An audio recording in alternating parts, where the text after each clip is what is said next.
आशूरा का रोजा हुजूर कभी नहीं छोड़ते थे। आशूरा का रोजा रसूल पाक सल्लल्लाहु तआला अलैहि वसल्लम कभी तर्क नहीं फरमाते। इसकी बड़ी फजीलत है। यह आशूरा क्या है? 10वीं मुहर्रम के दिन को आशूरा कहा जाता है। बड़ा तारीखी दिन है और बल्कि अल्लाह के नबी सल्लल्लाहु अलैहि वसल्लम ने यह भी फरमाया कयामत भी इसी दिन को आने वाली है। 10 मुहर्रमुल हराम होगी और जुमा का दिन ही होगा, जिस दिन सूर फूंका जाएगा और पूरी दुनिया फना कर दी जाएगी और कयामत का मंजर कायम हो जाएगा। आशूरा का दिन आता है तो ऐ मोमिनो, सबके सब अल्लाह की बारगाह में दौड़ आ जाओ, इबादत के लिए लग जाओ। और उस दिन ये याद करना चाहिए कि यही वो दिन होगा जब हमें बारगाह रब्बुल इज्जत में खड़ा किया जाएगा। अव्वलीन से लेकर आखिरीन तक जितने भी पैदा हुए इस रोए जमीन पर सबको उठाया जाएगा, हिसाब व किताब होगा और वो 50,000 साल के बराबर का एक दिन होगा। उस दिन को याद करके आशूरा का एहतमाम करना जरूरी है। आशूरा में तो वैसी यादगारें बहुत हैं। आदम अलैहिस्सलाम के मुतालिक उनकी तौबा उसी दिन कबूल हुई। नूह अलैहिस्सलाम की कौम पर जो अजाब आया था तूफान का, वो तूफान नूह से कश्ती को जो नजात मिली नूह अलैहिस्सलाम की, वो भी आशूरा का दिन था। सैयदना यूनुस अलैहिस्सलाम को मछली के पेट से बाहर निकाला गया, वो भी आशूरा का दिन था। मूसा अलैहिस्सलाम को फिरौन से नजात दी गई, फिरौन गर्क हो गया, पानी में डुबो दिया गया, वो भी आशूरा का दिन था। बहुत सारी इस तरह की तारीखी चीजें आशूरा के दिन। लेकिन ये सारी तारीखों पर एक तारीख गालिब आ जाती है, वो रसूलुल्लाह के नवासे की कुर्बानी का दिन। दुनिया की सारी करामतें एक जगह पर हक बात पर अटल हो जाना, इस्तिकामत उससे बढ़ करके वो इमाम हुसैन ने करबला के मैदान में दिखाया है। करामत क्या है इमाम हुसैन नहीं दिखा सकते थे? अरे सारे औलिया जिनके कदमों से लगे हुए हो, जहां से विलायत बच रही हो, हजरत मौला अली को क्या कहते हैं? शाह विलायत कहा जाता है। सारे औलिया इकराम की विलायत वहां जाती है। तो क्या इमाम हुसैन करबला में अपनी करामत दिखा करके काबू नहीं कर सकते थे? हम हुसैनी ईमान रखते हैं और हुसैन की तरह अल्लाह की बारगाह में दुआ भी करते हैं कि मौला सारी कुर्बानियां हो जाएं, मगर ईमान का सौदा करने की नौबत कभी ना आए। रब तबारक व तआला हमारी ये हिफाजत फरमाए कि हमारे जिस्म के छितड़े हो जाएं, मगर मौला तेरे हबीब पाक की इज्जत और उनकी मोहब्बत बाल बराबर भी हमारे दिल में फर्क आने ना पाए। ब्रदरान मिल्लत इस्लामी, अस्सलामु अलैकुम व रहमतुल्लाहि व बरकातुहू। अल्लाहुम्मा सल्लि अला सय्यिदिना व मौलाना मुहम्मदिन मअदनिल जूदि वल करम व आलिहि व अस्हाबिहिल किराम व इब्निहिल करीम व बारिक व सल्लिम सलातन दाइमतन सरमदन अबदा। इस्लामी साल का पहला दिन है, मुहर्रमुल हराम की आज पहली तारीख, और अल्लाह का शुक्र है कि ये नया साल जुमा के दिन से शुरू हो रहा है। अल्लाह ताला इस नए साल को हम सब के लिए खैर और बरकत वाला साल बनाए। वैसे तो है मोमिनो, साल की शुरुआत ही से मुसलमानों को कुर्बानी का जज्बा सिखाया जाता है। ज़िलहिज्जा के महीने में बहुत बड़ी कुर्बानी, जिसको ज़िब्ह अज़ीम कहा है कुरान अज़ीम ने, सैयदना इस्माइल अलैहिस्सलाम की कुर्बानी की याद दिलाई जाती है।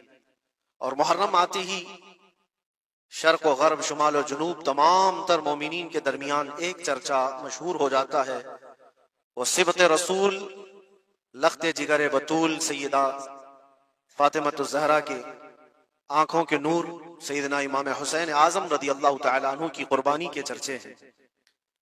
और मेरे अजीजों, सदियां बीत गई सैयदना इमाम हुसैन की कुर्बानी को लेकर, लेकिन जिक्र अब तक पुराना नहीं हुआ। हर साल मुसलमानों के दरमियान ये जिक्र बड़े जोर शोर से आता है और बड़े एहतमाम के साथ मोमिनीन इसका सुनने का एहतमाम करते हैं। मैं एक चीज आपको बताऊं, कभी किसी ने ये नहीं कहा कि हर साल करबला की दास्तानें क्यों सुनाते। आदमी अगर एक कहानी सुना हो तो दूसरी मर्तबा सुनने का उसको दिल नहीं करता, या अगर बहुत इंटरेस्टेड है तो दूसरी मर्तबा सुन लेगा, तीसरी मर्तबा दिल नहीं करता। लेकिन मुझे बताओ, बचपन से हर साल आप शौक से सुनते हैं या नहीं इमाम हुसैन को? और कभी मुकर्रिर से ये नहीं कहते या सुनाने वाले से ये नहीं कहते कि हर साल यही सुनाया जा रहा है, बल्कि मैं ये कहता हूं, हम अगर हर साल करबला की दास्तानें सुनाते तो चलो मान लिया कि कोई मौलवी साहब लोगों ने ये शुरू कर रखा हो, लेकिन ये करोड़ों के अवाम क्या पागल है जो हर साल सुनना चाहते हैं? हकीकत में बात ये है, मैं इसको एक फलसफे से समझाना चाहता हूं। आप कलमा कौन सा पढ़ते हैं? ला इलाहा इल्लल्लाह मुहम्मद रसूल। आपके बाप का कलमा भी यही था, आपके दादा का कलमा भी यही था, परदादा का भी कलमा यही था। सालों पहले भी जाएं तो सहाबा ताबईन औलिया का कलमा भी यही था। 14 सदियां बीत गई, हर सदी में यही कलमा। और आज भी हम इस कलमे को एक एक बार नहीं सैकड़ों मर्तबा पढ़ते हैं, अपने बच्चों को भी यही याद दिलाते हैं। लेकिन कभी ये क्यों नहीं कहते कि ये कलमा बहुत पुराना है, इसी को क्यों पढ़ा जाता है? नया कलमा नहीं आएगा, पुराना है सबको पता है, लेकिन पढ़ने में कभी किसी को उकताहट भी नहीं आती। कलमा तैयबा जो पढ़ता है उसे अंदाजा होता होगा, शौक से उसका विर्द करता है। जहां पर भी जिक्र करके देखें आप ला इलाहा इल्लल्लाह मुहम्मदुर रसूलुल्लाह का, उकताहट नहीं आती, बेचैनी नहीं है, उसमें जिद्दत है, उसमें नयापन है। ये कलमा हर सदी का है, हर जमाने का है। तो 14 सदियों से जब कलमा पुराना नहीं हुआ तो फिर वो बात हमें याद आती, हुसैन आजम है कौन, जिसको इस शेर से समझा गया है, सरदाद न दाद दस्त दर दस्त यजीद, हक्का के बिनाए ला इला अस्त हुसैन। सर दे दिया हाथ न दिया यजीद के हाथ में, और हक तो ये है कि ला इला की जड़ का नाम हुसैन है। तो ला इला की जड़ का नाम, ला इला की बुनियाद का नाम हुसैन है। तो जिस तरह कलमा पुराना नहीं होता, इसी तरह हुसैन का तज़किरा भी कभी पुराना नहीं होता। अजीजा ने गिरामी, मुहर्रमुल हराम ये हुर्मत वाले 4 महीनों में से एक है। साल के 12 महीनों में अल्लाह ताला ने कुरान पाक में फरमाया 4 महीने हुर्मत वाले हैं, रजब और फिर ये जिलकादा, जिलहिज्जा और मुहर्रम, ये 4 महीने हुर्मत वाले हैं। इसमें जंगो जिदाल, कत्लो क़िताल सब हराम है। सिर्फ आपस की बात नहीं कर रहा मैं, किसी दूसरे के साथ भी जो जंगें होती थी उस वक्त ये सब हराम हो जाती, सब तलवारें नीचे रख लिए जाते हुर्मत वाले महीनों। लेकिन तुफ है, लानत है उस यजीदी फौज पर जिसने हुर्मत वाले महीने का भी ख्याल नहीं किया, और ना ही कुफार और मुशरिकीन से उनका मुकाबला था, बल्कि रसूलुल्लाह के घर वालों से मुकाबला था, अहले बैत अतहार से मुकाबला था। हुर्मत वाले महीनों की धज्जियां उड़ा दी गई। करबला के उस मैदान को पूरा लालाजार कर दिया, इस तरह खून रेज कर दिया गया। हर जगह अहले बैत के टुकड़े नजर आते थे। वो एक अजीम सानहा है, एक अजीम हादसा है जिसको रहती दुनिया तक भुलाया नहीं जा सकता। आज मैं थोड़ी बातें अर्ज करके आपके सामने ये बात रखूंगा। अल्लाह के नबी सल्लल्लाहु तआला अलैहि वसल्लम ने इस हुर्मत वाले महीने की फजीलत भी बयान फरमाई, और इस मुहर्रम में हजरत हफ्सा रदी अल्लाह तआला अन्हा जो हुजूर की ज़ौजा है, वो फरमाती है रसूल पाक सल्लल्लाहु तआला अलैहि वसल्लम 4 अमल जिंदगी में कभी तर्क नहीं करते थे, छोड़ते नहीं थे। वो क्या है? तो आप फरमाती हैं उनमें से एक आशूरा का रोजा हुजूर कभी नहीं छोड़ते थे। आशूरा का रोजा रसूल पाक सल्लल्लाहु तआला अलैहि वसल्लम कभी तर्क नहीं फरमाते। इसकी बड़ी फजीलत है। ये आशूरा क्या है? 10वीं मुहर्रम के दिन को आशूरा कहा जाता है, बड़ा तारीखी दिन है। और बल्कि अल्लाह के नबी सल्लल्लाहु अलैहि वसल्लम ने यह भी फरमाया कयामत भी इसी दिन को आने वाली है। 10 मुहर्रमुल हराम होगी और जुमा का दिन ही होगा, जिस दिन सूर फूंका जाएगा और पूरी दुनिया फना कर दी जाएगी और क़यामत का मंजर कायम हो जाएगा। आशूरा का दिन आता है तो ऐ मोमिनो, सबके सब अल्लाह की बारगाह में दौड़ आ जाओ, इबादत के लिए लग जाओ। और उस दिन ये याद करना चाहिए कि यही वो दिन होगा जब हमें बारगाह रब्बुल इज्जत में खड़ा किया जाएगा। अव्वलीन से लेकर आखिरीन तक जितने भी पैदा हुए इस रोए जमीन पर सबको उठाया जाएगा, हिसाब व किताब होगा, और वो 50,000 साल के बराबर का एक दिन होगा। उस दिन को याद करके आशूरा का एहतमाम करना जरूरी है। आशूरा में तो वैसी यादगारें बहुत हैं। आदम अलैहिस्सलाम के मुतालिक उनकी तौबा उसी दिन कबूल हुई। नूह अलैहिस्सलाम की कौम पर जो अजाब आया था तूफान का, वो तूफान नूह से कश्ती को जो नजात मिली नूह अलैहिस्सलाम की, वो भी आशूरा का दिन था। सैयदना यूनुस अलैहिस्सलाम को मछली के पेट से बाहर निकाला गया, वो भी आशूरा का दिन था। मूसा अलैहिस्सलाम को फिरौन से नजात दी गई, फिरौन गर्क हो गया, पानी में डुबो दिया गया, वो भी आशूरा का दिन था। बहुत सारी इस तरह की तारीखी चीजें आशूरा के दिन। लेकिन ये सारी तारीखों पर एक तारीख गालिब आ जाती है, वो रसूलुल्लाह के नवासे की कुर्बानी का दिन, इसलिए कि वो पूरी उम्मत को हिला देने वाला हादसा है। नबी आखिर ज़मान सल्लल्लाहु तआला अलैहि वसल्लम ने अपने उस लख्ते जिगर को, अपने उस नूरे नजर को, जिसके लिए अपने सजदे लंबे कर दिया करते थे। जानते हैं आप, हुजूर पाक सल्लल्लाहु अलैहि वसल्लम के एक बेटे थे हजरत इब्राहिम, और ये उसी जमाने के हैं जब हजरत इमाम हुसैन भी पैदा हुए थे और हुजूर की गोद में आपके अपने बेटे भी थे। हुजूर सल्लल्लाहु ताला अलैहि वसल्लम के वो एक ही बेटे हैं जो 6 महीने तक जिंदा रहे। हुजूर सल्लल्लाहु अलैहि वसल्लम अपनी गोद में बिठाकर उन्हें प्यार कर रहे थे और इमाम हुसैन को भी गोद में रखे हुए थे। एक तरफ नवासा है और एक तरफ बेटा है। जिब्राईल अमीन ने आकर के अर्ज किया अल्लाह के नबी सल्लल्लाहु अलैहि वसल्लम से, कहा रब तबारक व तआला की मंशा ये है कि इन दोनों में से आप किसी एक ही को रख सकते हैं। अल्लाह के नबी सल्लल्लाहु अलैहि वसल्लम ने इमाम हुसैन पर अपने बेटे को कुर्बान कर दिया।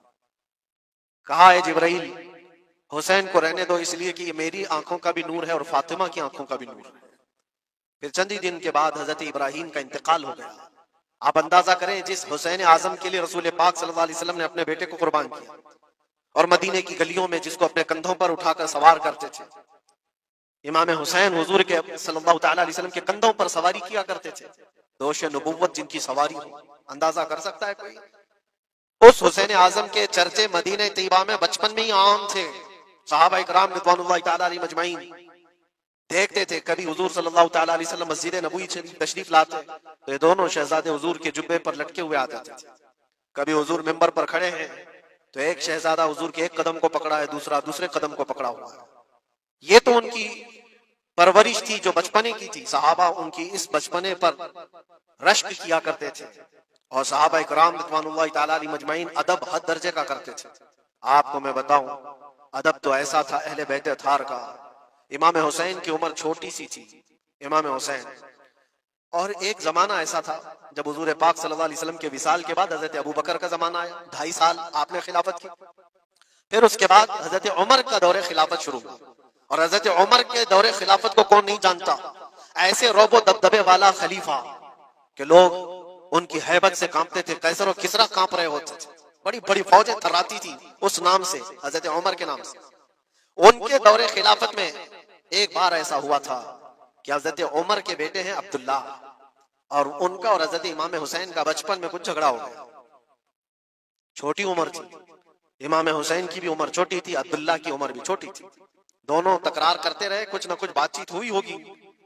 तो हजरत हुसैन ने हजरत अब्दुल्ला को गुस्से में यूं कहा, तू क्या मुझसे बहस करता है, तेरा बाप तो मेरे नाना का गुलाम था, खलीफा वक्त है वो।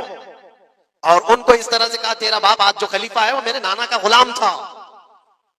वो हजरत अब्दुल्ला को ये बात लगी, कहा मैं ये शिकायत अमीरुल मोमिनीन से करूंगा।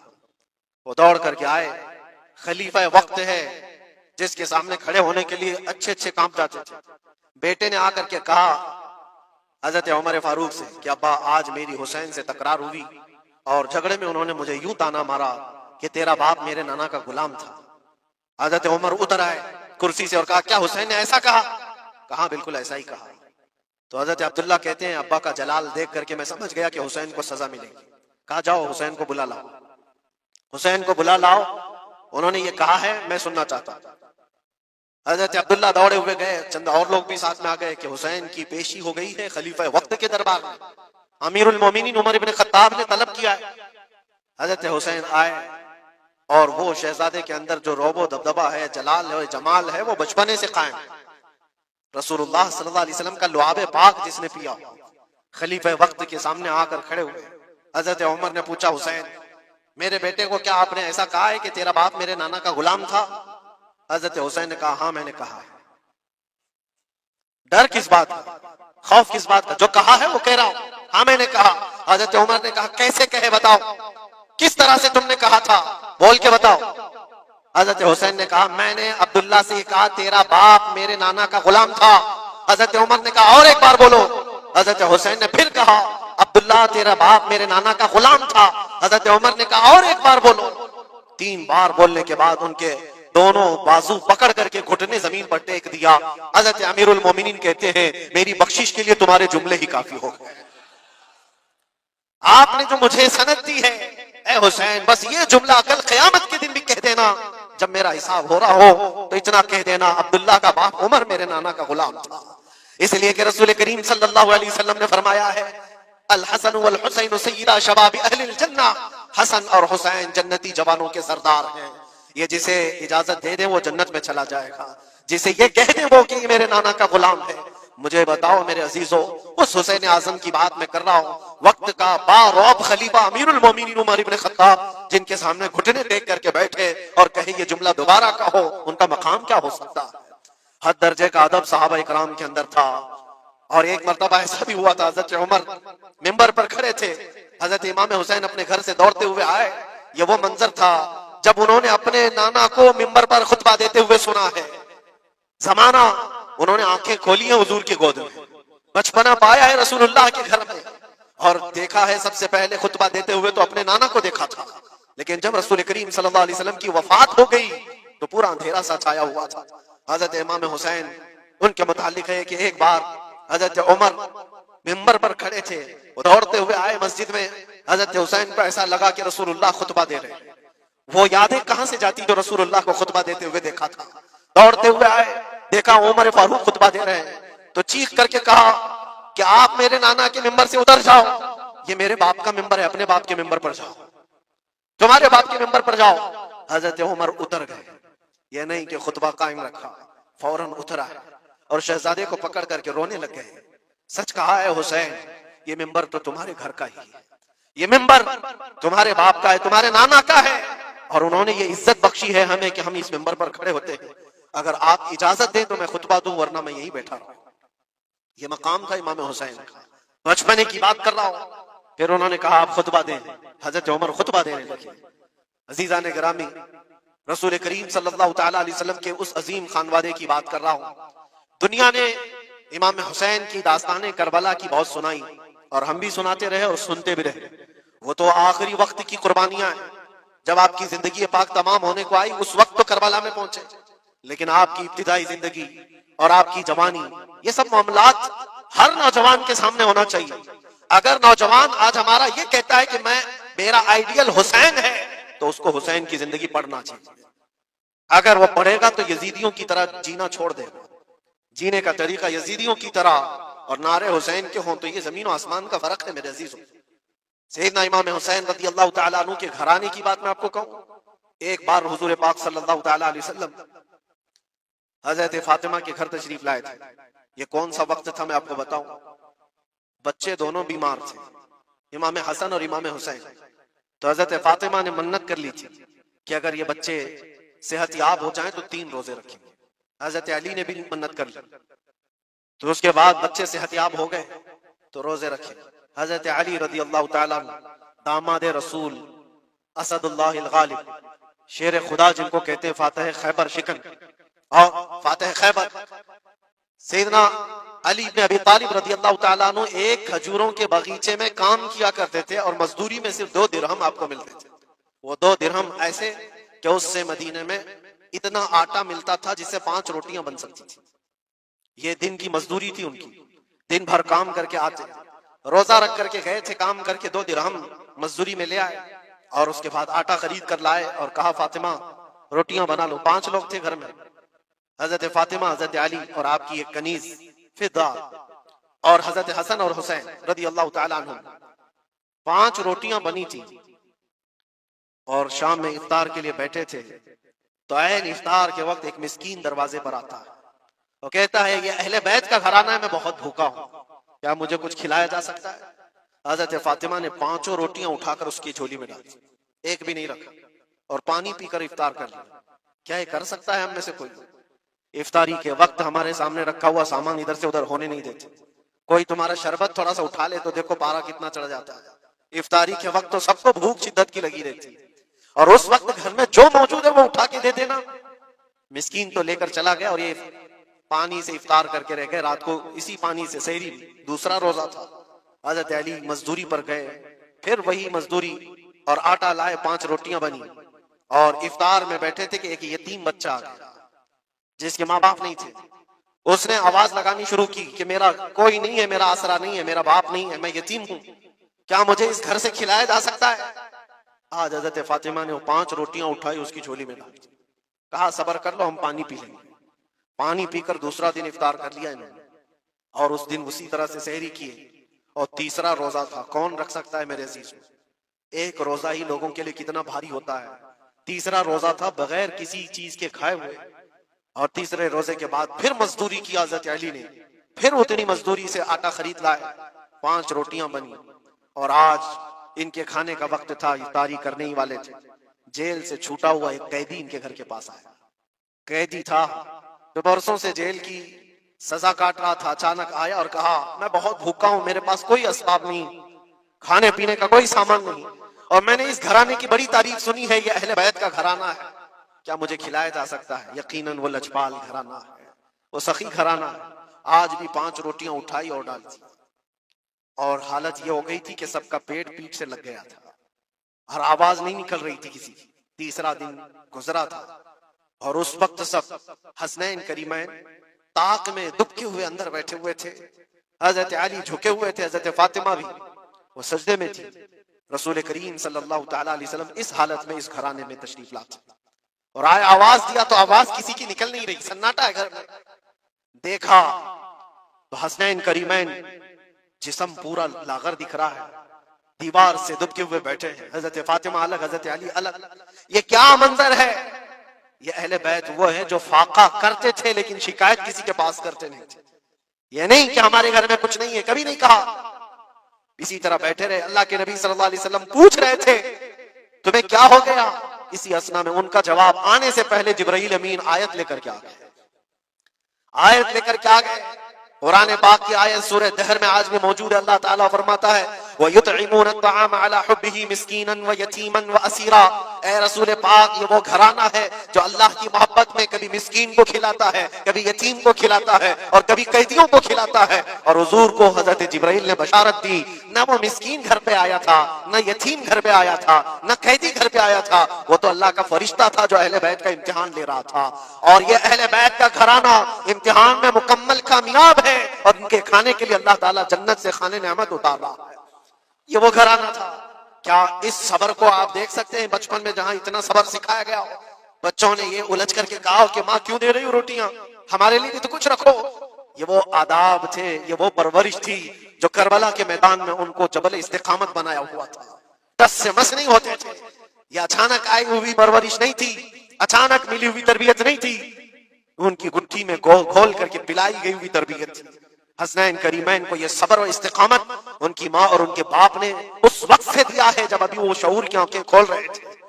अजीजा ने ग्रामी वकार, इस्तिकामत किसको कहते हैं? यही एक जुमला, एक लफ्ज याद कर लो, बस काफी है।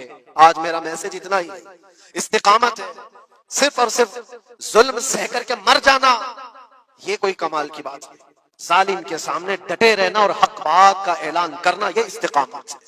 और ये सारी करामतों से बढ़ करके है।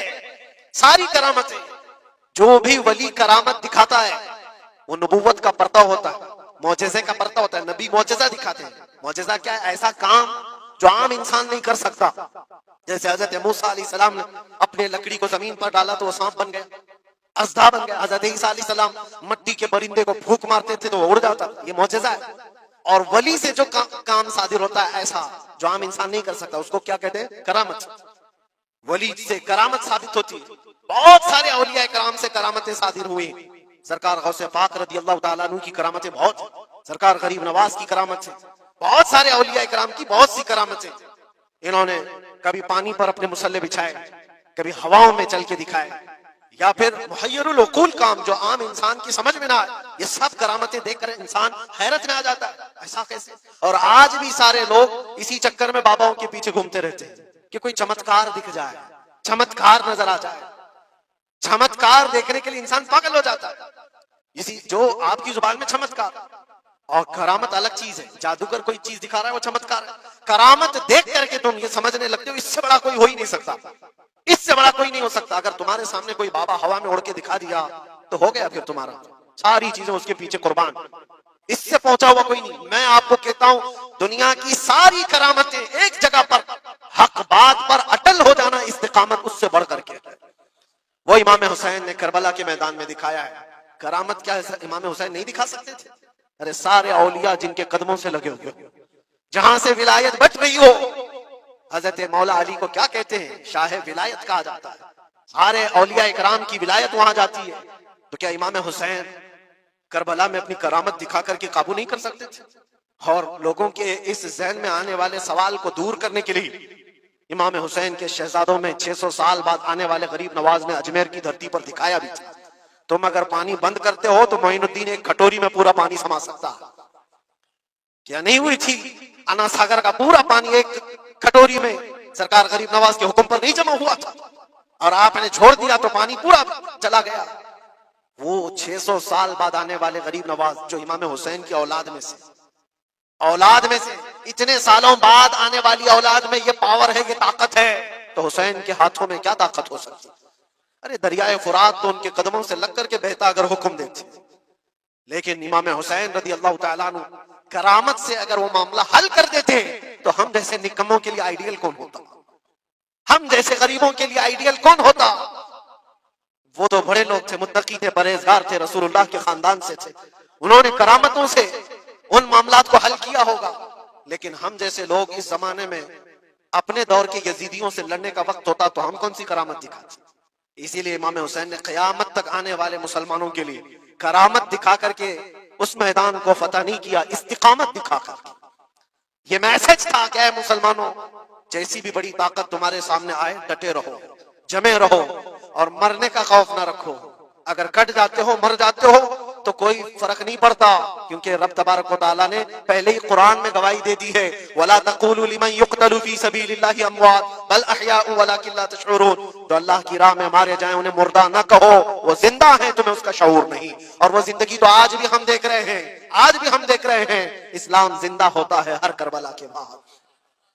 क्या ये नहीं देख रहे, हर घर पे इमाम हुसैन के चर्चे, जलने वाले होंगे, कुड़ने वाले होंगे, लेकिन उनको उंगलियों पे गिना जा सकता है, बाकी चाहने वालों की तादाद सितारों से ज्यादा है। इमाम हुसैन का झंडा आज भी उसी तरह लहरा रहा है। सच बताऊं मैं आपको, कभी आपको इत्तेफाक हो तो मुल्क शाम के दिमश्क में भी जाना, जहां पर 3 साल यजीद का दरबार लगता था, वो भी अपने वक्त का खलीफा बना हुआ था, और उसने जो अपने दौरे खिलाफत में, अपने दौरे हुकूमत में जुल्म ढाए वो तारीख में रकम हो चुके। जाकर के पूछना अहले शाम से, दिमश्क वालों से, कि एक दौर यहाँ तुम्हारा बादशाह रहता था, शाम का हुक्मरान यजीद, वो कहाँ है, उसकी कब्र कहाँ है। लोग तो बगलें उठा करके आपको कहेंगे कि यहाँ तो कोई ऐसी कब्र नहीं थी। हाँ, हमको पता है, बाज मौलिकीन ने, बाज दानिश्वर जो पढ़े लिखे वो कहते हैं जहां पर सारा कचरा एक जगह फेंका जाता है, डम किया जाता है दिमश्क का, वहां कहीं उसकी कब्र खो गई, उसमें कहीं कब्र खो गई। ये तो उसकी बात कर रहा हूं जो बादशाह था, फौज रखता था, ताज रखता था, तख्त रखता था और हुकूमत रखता था। उसका सवाल ऐसे, फिर आओ इराक की सरजमीन और करबला जाओ, सोचो, एक खुला चटेल मैदान था, यहाँ पर कोई आबादी नहीं थी, दूर दूर तक एक दरियाए फुरात बहती थी और बाकी कुछ नहीं था। और जाकर के आप ढूंढने लग जाओगे क्यों मैदान कहाँ है, तो तुम्हें मैदान नहीं मिलेगा, हर जगह आबादी ही आबादी। एक हसीन और जमील शहर है, और लोगों से पूछो कि यहाँ तो हमने सुना था रसूलुल्लाह के शहजादे हुसैन को काट करके टुकड़ों में बदल दिया गया था, उनके शहजादों को, और इमाम हुसैन के सर को अलग कर दिया गया, जिस्म को अलग कर दिया गया, उनके बेटों के जिस्म पर घोड़े दौड़ा दिए गए थे। सुना तो ऐसा था कि उनके सब जिस्म को इस तरह से बिखेर दिया गया था। वो कहाँ है, क्या मिट गए तारीख में? नहीं, आपको हाथ पकड़ कर ले जाकर ऐसे दरबार में खड़ा करेंगे जिस दरबार की ऊंचाई देखने से टोपी गिर जाती है।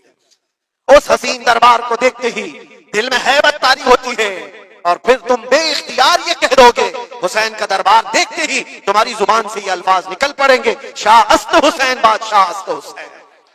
वो अब भी बादशाह है, अब भी शाह है, और हजारों लोगों को देखा है हमने हुसैन आजम की कब्र पाक के पास आते हैं।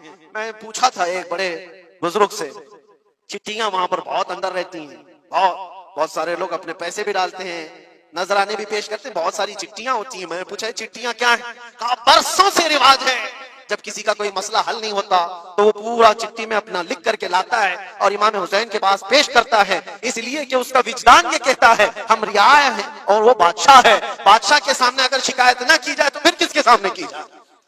लोग अपनी शिकायतें आज भी पेश करते हैं। मैं कहना यह चाहता हूं मेरे अजीजों, 14 सदियों के बाद भी जिसकी बादशाहत खत्म नहीं होती, वो किस बात की वजह से है? वो इस्तिकामत की बुनियाद पर है। इसीलिए तो कुरान में अल्लाह ने फरमाया, इन्नल्लज़ीना क़ालू रब्बुनल्लाह सुम्मा इस्तक़ामू, बेशक वो लोग जिन्होंने कहा हमारा रब अल्लाह है, फिर जमे रह गए, ततनज़्ज़लु अलैहिमुल मलाइका, उन पर अल्लाह फरिश्ते उतारता है और फरिश्ते ये कहते हुए आते हैं जो इस्तिकामत के साथ खड़ा है उसको कि घबराओ मत, डरो मत, अल्लाह करीब, अल्लाह तबारक व तआला ने जो तुमसे वादा किया है वो तुम्हें मिलने वाला है। ये इस्तिकामत के साथ रहने वाले के लिए मलाइका उतारे जाते हैं। आज भी हमारा इम्तिहान इसी इस्तिकामत को लेकर के है, कितने जमे रहोगे, कितने डटे रहोगे, यही इम्तिहान आने वाला है। आगे भी देखना, इस जमाने में भी देखना, तुम्हारी टोपियां उतारी जा रही, तुम्हारी दाढ़ियां नोची जा रही, तुम्हारे बुर्खे, तुम्हारे हिजाब सब सवालिया निशान हैं। अब तो हालात ये हो गए हैं, लोगों को इतनी खुजली है कि अजान की आवाज से भी पूरे जिस्म में कुछ लोगों को खुजलियां होती हैं। तकलीफें इतनी हैं कि सब उतार दो, कोई अजान की आवाज नहीं। सदियों से जो अजान की आवाजें गूंज रही थी, आज पता नहीं पागलों के दिमाग में कौन सी चीज सवार है, कौन सा शैतान सवार है। ये सिर्फ और सिर्फ इसलिए नहीं है कि अभी अभी के बने हुए शैतान हैं, शैतान तो पुराने हैं, लेकिन इम्तिहान की घड़ी तुम्हारी, वक्त अभी हमारे इम्तिहान का आ चुका है। ये जो पूरी दुनिया के हालात आप देख रहे हैं, इन हालात में भी मेरे अजीजों एक बात याद रखना, बहुत सारे तूफान, बहुत सारी आंधियां आएंगी। अगर तुम ईमान की हिफाजत के साथ इस दुनिया से गए तो अमन में हो, वरना अल्लाह के नबी सल्लल्लाहु अलैहि वसल्लम ने इसी जमाने के लिए फरमाया था, वो जमाना आएगा मेरी उम्मत पर कि सुबह मोमिन होंगे, शाम में काफिर हो जाएंगे। शाम में मोमिन सोएंगे, सुबह काफिर उठेंगे। वो उस जमाने में हम आ चुके हैं जहां ईमान का सौदा होने लग गया है। लोग तो आज, मुझे पता है मैं हर चीज पर बात करूं तो बहुत लंबी बात चली जाएगी। हमारी कौम में सबसे ज्यादा वो गद्दार लोग मौजूद हैं जो चंद टकों के लिए, जो चंद पैसों के लिए मुखबिरी किया करते हैं और ईमान बेचते हैं। इनको क्या हासिल होता है? अपनी कौम की खबरें जाकर के लोगों को पहुंचाना, पुलिस को खबर देना, उसको खबर देना, नेताओं की चाटुगिरी करना। ये सब चीजें तुम्हारे यहाँ कहां से आ गई? तुम तो खैरे उम्मत हो, हुसैन आजम के गुलामों में तुम्हारा नाम होता है। तुम्हारा सीना तो ऐसा होना चाहिए कि कभी तुम्हें कोई गुलामी पे झुका ना सके। लेकिन जो लोग गुलामी को पसंद करके तलवे छाटना चाहते हो, याद रखना इस दुनिया में भी जिल्लत है, आखिरत में भी बड़ी जिल्लत है। बहुत बड़ी जिल्लत का तौक उठा करके उठाए जाएंगे। इसलिए बाज आओ ऐ नौजवानों, मैं आपसे कहता हूँ, लालच पर, पैसों पर, थोड़ी सहूलत देने पर अगर तुम बिक जाते हो तो तुमसे ज्यादा इस रुए जमीन पर कोई बदनसीब नहीं होगा, कोई बदनसीब नहीं होगा। आपको पता है मुनाफिकीन के रद में अल्लाह ने कितनी आयतें उतारी, और कुरान में अल्लाह ने फरमाया इन्नल मुनाफिकीन फी दरकिल अस्फली मिनन नार, बेशक मुनाफिकीन जहन्नम के सबसे नीचे हिस्से में होंगे, सबसे ज्यादा अजाब में होंगे। कौन है वो मुनाफिक? जो चेहरे से मुसलमान दिखते हो, अंदर से काफिर होते हैं। ये दगाबाज, धोखेबाज। आज पता है आपको ईरान की इस लड़ाई में सबसे ज्यादा उसे नुकसान किस चीज से हुआ था? मैं उस जंग पर बात नहीं कर रहा, लेकिन इस मुकाबले को आप अपने सामने जो पेश आ रही है उन हालात को देख करके समझो। सबसे ज्यादा यहूदियों की तरफ से नहीं, उनकी कौम में मौजूद उनके गद्दारों से था, जिन्होंने जगह जगह बम उड़ाए, जगह जगह इजराइल का काम किया। वहां पर ये सारे हर जमाने में होते। उनको क्या फायदा था? उनको क्या चीज मिलने वाली थी? बस थोड़े से पैसे या थोड़ी सी सहूलतें या थोड़ा सा दुनिया का ऐश मिलता। ये हर जमाने में होता है। ये तुम्हारी जिंदगी में कभी ऑफर आए तो ठुकरा देना, इसलिए कि रसूलुल्लाह से गद्दारी कभी नहीं करना। हुजूर पाक सल्लल्लाहु अलैहि वसल्लम को कब्र में भी तुम्हें मुंह दिखाना है और हशर में भी मुंह दिखाना है। आज तुम्हारी दुश्मनी भी अगर किसी मुसलमान से हो जाए तो उसकी खबरगिरी करना या उसकी जासूसी करके दूसरे तक पहुंचाना, ये सख्त कबीह काम है, बहुत ही बुरा फेल है। इस अल्लाह ताला की इस पर लानत है जो इस तरह के कामों में मसरूफ है। गद्दारों से बहुत बड़ा नुकसान है। आज इस्तिकामत की बात मैं कर रहा हूँ, ऐसे हालात भी तुम्हारे साथ आएंगे, तुम्हारे अपने टूट जाएंगे, बिखर जाएंगे, लोग छोड़ करके गद्दारी करें। आपको मैं बताऊं, मैं कैद की हालत में था, 22 दिन तक मुझे इधर से उधर घुमाया जा रहा था इन्वेस्टिगेशन के नाम पर। ऐसा लग रहा था कि बहुत बड़ा कोई आतंकवादी पकड़ करके लाए, पूरा जुलूस लेकर के घूम रहे। अरे दो जुमले क्या बोल रहे, जिसकी बुनियाद पर इतने सारी तुमने घुमा दिए सारी चीजें। मैं कभी बोलता नहीं इस चीज पर, आज मैं आपको बता रहा हूँ। मेरे सामने बैठा हुआ ऑफिसर जो इन्वेस्टिगेशन कर रहा हो, उसे तो 5 चीजें मालूम थी, वो ये चीजें पूछ रहा है, लेकिन सामने मुझे खुद उसने बताया। थोड़ी देर के बाद मैसेज आता है, फिर मैसेज आता है, फिर मैसेज आता है, और वो हंस रहा है और कह रहा है मुफ्ती साहब ये देखो आपके फला हजरत ने मैसेज दिया, आपकी इस तकरीर की क्लिप उनको भेजी है, ये भी पूछो उनसे, ये भी पूछो उनसे। मुझे सब पता है, मैं कभी इस चीज को इजहार में नहीं लाऊंगा, लेकिन इसका इंसाफ अल्लाह की बारगाह में होगा, अल्लाह की बारगाह में फैसला होगा। और जब रसूलुल्लाह के दरबार में हम खड़े होंगे तो देखना हम किसके साथ होंगे और तुम किसके साथ खड़े रहोगे। देखना इस बात को। एक बंदा रसूलुल्लाह की इज्जत के लिए कुफार और मुशरिकीन के नरगे में बैठा हो और तुम अपनी रोटियां सेकने के लिए उसके सामने हमारी जासूसी करते हो और उससे कहते हो किसी हालत में छोड़ना मत, किसी हालत में छोड़ना मत। और वो लोग जानते हैं और वो कहते हैं आप घबराओ मत, हम तो अपना प्रोसेस करेंगे, और ऐसे लोग हमारे पास बहुत सारे हैं जो भेजते रहते हैं, हम तो अपना काम ही करेंगे। लेकिन मेरे अजीजों, वो काम अपना कर रहे होंगे लेकिन दिल पर छुरियां चलती हैं। ये कौन से लोग हैं? किस नबी का कलमा पढ़े हुए लोग हैं? तुम्हारे लिए रसूलुल्लाह की नामूस भी कोई माने नहीं रखती, हुजूर पाक की इज्जत भी कोई माने नहीं रखती। इस चीज से आज पूरी कौम परेशान है। बड़ी बड़ी जंगें इसीलिए हारी जाती हैं जब कौम के अंदर मुनाफिकीन मौजूद होते हैं। आज इस चीज से अपने दिल को भी पाक रखो। हमने तारीख देखी है, टीपू सुल्तान यूं ही नहीं मरे थे। टीपू सुल्तान को अंग्रेजों के हाथ में देने वाला भी गद्दार मौजूद था, मुसलमान था। ये सारी गद्दारियां आज जो आई, कितने तो ऐसे हैं पहले ही से जाकर के कहते मस्जिद में ये हो रहा है, मस्जिद में ये हो रहा है। याद रखना, कयामत के दिन तुम्हारे चेहरे काले होंगे, अल्लाह की बारगाह में पकड़े जाओगे। वमन अज़लमु मिम्मन मनअ मसाजिद अल्लाहि अन युज़करा फीहा इस्मुहु व सआ फी खराबिहा। अल्लाह फरमाता, इससे बड़ा जालिम कौन जो अल्लाह की मस्जिदों में अल्लाह का जिक्र करने से रोकता है? इससे बड़ा जालिम कौन है? और वो सब जालिम आज देखने को आ रहे हैं। बहरहाल खुलासा कलाम ये है मेरे अजीजों, हम हुसैनी ईमान रखते हैं और हुसैन की तरह अल्लाह की बारगाह में दुआ भी करते हैं कि मौला सारी कुर्बानियां हो जाएं मगर ईमान का सौदा करने की नौबत कभी ना आए। रब तबारक व तआला हमारी ये हिफाजत फरमाए कि हमारे जिस्म के छितड़े हो जाएं मगर मौला तेरे हबीब पाक की इज्जत और उनकी मोहब्बत बाल बराबर भी हमारे दिल में फर्क आने ना पाए, बाल बराबर भी फर्क होने ना पाए। अपनी औलाद को भी यही तालीम देकर जाओ, यही तालीम देकर जाओ। करबला सुनने का मतलब ये नहीं है माथा पीट लिया, सीना पीट लिया, रो धो करके उठ गए। रोना तो सबको आसानी से आ जाएगा, लेकिन हुसैन के उस मैसेज को अपने बच्चों में ऐसा पिला करके जाओ कि तुम्हारे दौर में भी यजीद आएंगे, तुम्हारे दौर में भी यजीदी फितने होंगे।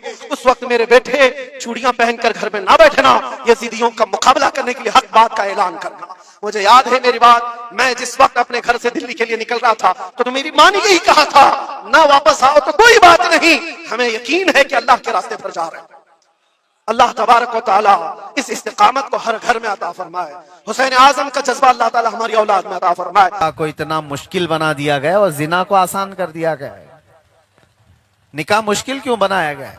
यह मुआशरे के रीत रिवाज रस्म, समाज में फैली हुई बहुत सारी खुराफात, निकाह करने के लिए क्या क्या चीजें लाद करके रखा है। इतना जहेज होना चाहिए, इतना माल होना चाहिए। और कुछ तो ऐसे लोग भी हैं, मैं तो उनको भिखारी कहता हूं, जो जहेज में गाड़ियां मांगते हैं। इससे बेहतर है कि ऐसे दूल्हे को एक कटोरी लेकर मस्जिद के बाहर खड़े होना चाहिए। अल्लाह ने हाथ दिया है, कमा कर अपनी बीवी को खिलाओ, सदके का सवाब है। ससुराल से मांगने वाला वो गैरतमंद नहीं है। फरमाया गया अनकरीब उसको अल्लाह मोहताज बना देगा, उसके माल से बरकत खत्म हो जाती है। जहेज मांगने का रिवाज और रस्म इस्लाम में नहीं है। औरतों के ऊपर और उनके बाप पर बोझ बनाने का रस्म और रिवाज इस्लाम में नहीं है। जो भी नौजवान इस तरह से हरकत किया वो आखिरत में उसका अजाब भी पाएगा और उसने जिंदगी भर उसके साथ जुल्म किया है। दूसरी चीज, निकाह को इतना आसान करो। हुजूर पाक सल्लल्लाहु तआला अलैहि वसल्लम के पास एक सहाबी आए, उन्होंने कहा मैं निकाह करना चाहता हूं लेकिन मेरी ताकत नहीं है, माल नहीं है।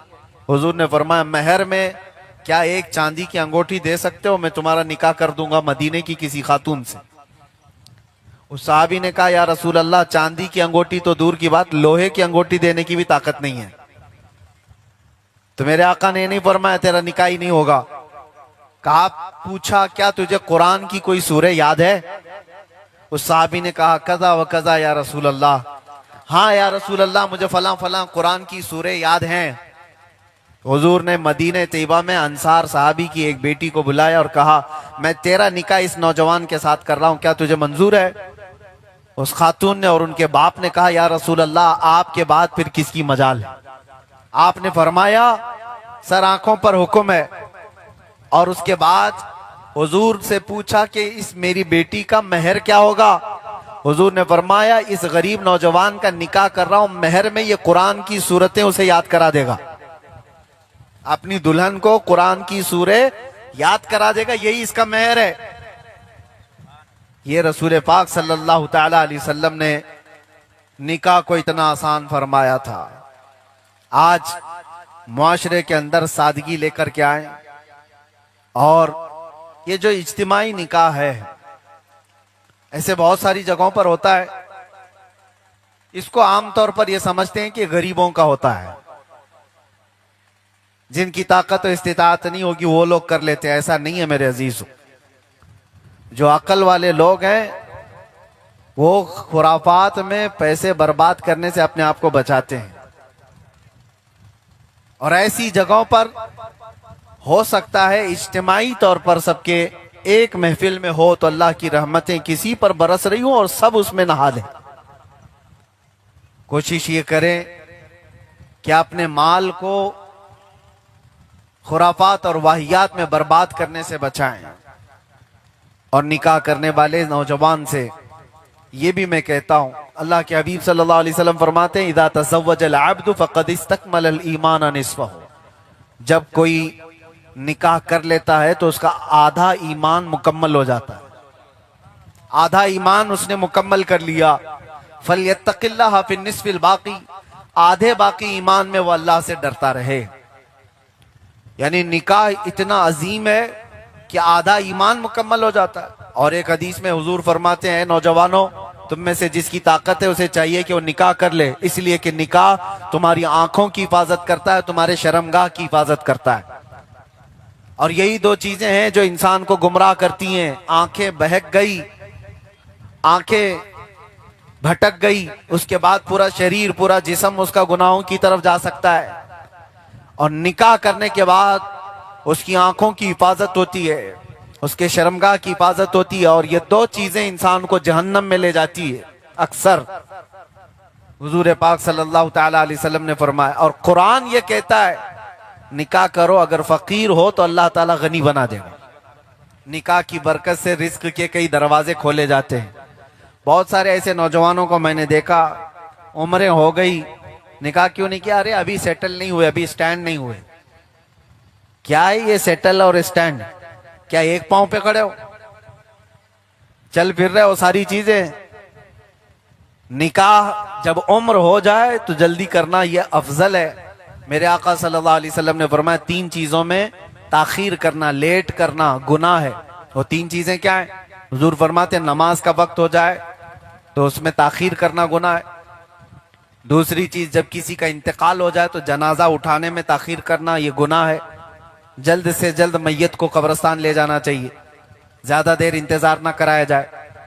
तीसरी चीज मेरे आका फरमाते हैं, लड़की जब उम्र के काबिल हो जाए उसके निकाह में ताखीर करना ये गुनाह है।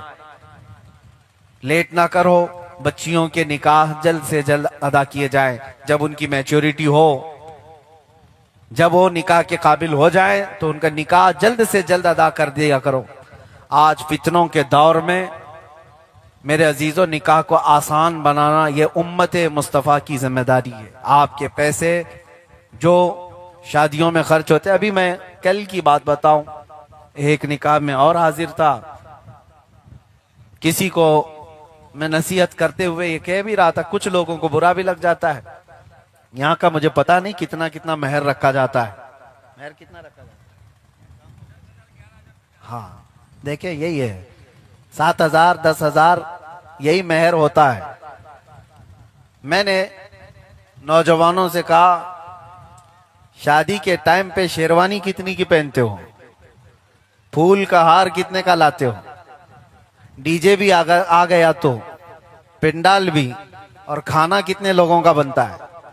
अरे शामियाने वाले को शादी के 4 घंटे के लिए तुम 50,000 दे लेते हो, और जिस औरत को पूरी जिंदगी लेके आ रहे हो उसको 10,000 में। मेहर भी इतना कम कर दिया जाता है। हमारे माहौल बना हुआ है। ये भी नौजवानों को चाहिए कि ज्यादा से ज्यादा मेहर रखें, इसलिए कि बुजुर्गों ने फरमाया, जिसका मेहर ज्यादा होता है उसके माल में उतनी बरकत भी दी जाती है। माल में बरकत होती है, और मेहर की रकम से औरत बहुत कुछ कर सकती है। उसके मेहर के पैसों में बहुत सारी बरकत है और शिफा भी है उसके माल में।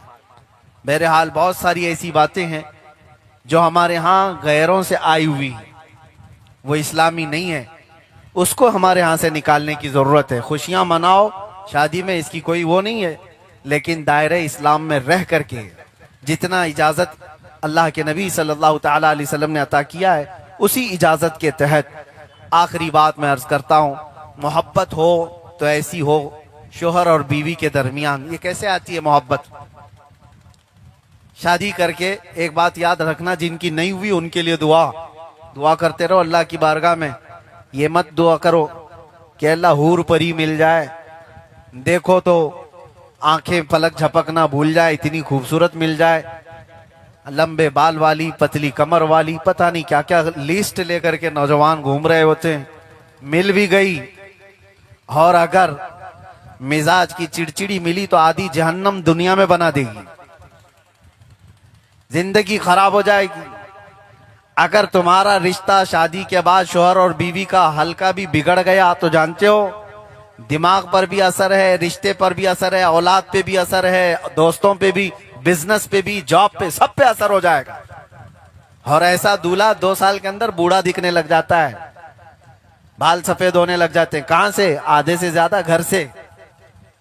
दुआ हमेशा ये करो जो कुरान ने सिखाया, रब्बना हब लना मिन अज़वाजिना व ज़ुर्रियातिना कुर्रत अयुन। ऐ मेरे रब, ऐसी बीवी और ऐसी औलाद अता कर जो मेरी आंखों की ठंडक हो। और दुआ ये करना कि अल्लाह मुझे ऐसी बीवी अता कर जो मुझे गुनाहों से बचाए और तेरे करीब करे। और औरतें भी ये दुआ करें कि अल्लाह हमें ऐसा शोहर अता कर जो हमें दुनियावी खुराफात से बचाए और तेरी मोहब्बत में ले जाए। ये जब तक नीयतें साफ नहीं होंगी घर के अंदर जन्नत नहीं बनती। एक नौजवान को मैं बताऊं, आप हमारे पास नमाज पढ़ता था, बड़ा मोतकिद भी था, अचानक गायब हो गया, मस्जिद में नहीं। कई दिन के बाद पता चला कि बिगड़ गया है, नशा कर रहा है। और फिर थोड़े दिनों के बाद पता चला दूसरे शहर में गया, वहां से सुनने में आया कि शराब भी पीने लग गया। कई दिनों के बाद मैं काफी उसको पूछने लगा, नौजवानों ने कहा आया है, आपको मिला देते। देखा दुबला पतला, अजीब सी हालत थी। पूछा बेटा क्या बात है? कहा आपके पास आने से डर लग रहा था, लेकिन बताता हूं, शादी होने के बाद हम बहुत खुशहाली में थे, बहुत अच्छी जिंदगी गुजर रही थी, लेकिन हुआ ये कि मेरी बीवी की फरमाइशें कम होती नहीं। उसके सामान लाते लाते थक गया, मेरी तनख्वाह से बढ़ गए। कभी भी महीना पूरा होता नहीं कि उसकी जितनी चीजें लाते लाते लाते मेरी तनख्वाह ही खत्म हो जाती। घर में झगड़े शुरू हुए, फिर मैं टेंशन में आकर सिगरेट पीने लगा और फिर उसमें भी पैसे बर्बाद होने लगे। फिर लोगों ने कुछ और नशा करवाया और फिर मैं ज्यादा कमाने के लिए बड़े शहर में गया। वहां जाने के बाद ड्रग्स की आदत लग गई। अब हालत ये हो गई कि जॉब भी छूट गई, सब कुछ खत्म हो गया, पैसा भी नहीं है और बीवी भी साथ नहीं है। हालत ऐसी है। मैंने ये सारा आपके सामने इसलिए बताया कि एक सीधे साधे नमाजी को अगर कोई गुमराह कर दिया तो किसी औरत की ख्वाहिशों ने गुमराह किया। औरत हो तो ये अपने शोहर से कहे कि तू एक रोटी लेकर के आ, हलाल तरीके से, मैं सब्र कर लूंगी, लेकिन नशा की जिंदगी में मत जा। मेरी ख्वाहिशात इतनी है कि तुझे अल्लाह ताला सीधे रास्ते पर रखे। बहुत ज्यादा अगर तू नहीं ला सकता तो कम से कम इतना तो रख के अल्लाह के रास्ते पर चलता रहे। औरतों का सपोर्ट शोहरों को बहुत जरूरी होता है। औरत अगर सपोर्ट करती है अपने मर्द को तो वो बहुत हिम्मत वाला होता है। औरत अगर तोड़ दे तो सब जगह टूट जाता है। मेरे आका सल्लल्लाहु ताला अलैहि वसल्लम ने फरमाया है कि दीन इस्लाम की तबलीग में सबसे ज्यादा सपोर्ट हुजूर को किसी ने किया था तो वह खदीजतुल कुबरा ने किया था। हुजूर की बीवी ने सबसे पहले इस्लाम लाने वाली, सबसे पहले अपना माल लुटाने वाली, सबसे पहले हुजूर को तसल्ली देने वाली उनकी बीवी थी। वो कहती थी कि या रसूल अल्लाह आप घबराएं नहीं, आपको कुछ मुसीबत नहीं आएगी, आपका कोई कुछ नहीं बिगाड़ेगा। ये हिम्मत देने वाली हुजूर की खातून थी, हुजूर की बीवी थी। जानते हो हुजूर जब गारे हिरा से उतरते थे, पहाड़ से 3000 फीट ऊंचा पहाड़ है, धूप से उतर रहे होते, हजरत खदीजा बाहर आंगन में खड़ी रहती थी। लोग कहते अरे वो आ रहे हैं, घर पे आने में उन्हें वक्त लगेगा, यहाँ धूप में क्यों खड़ी हो? हजरत खदीजा कहती मुझे गवारा नहीं करता कि मेरे शौहर धूप में उतर रहे हो उतनी देर तक मैं छांव में खड़ी रहूं, जितनी देर वो धूप में उतर रहे मैं भी धूप में खड़ी रहूं। वो तोशा लेकर के पहाड़ पर चढ़ जाती थी दिन में, आज 8 दिन में एक बार कोई चढ़ के आ जाए तो उसके पट्टे दर्द करने लग जाएंगे।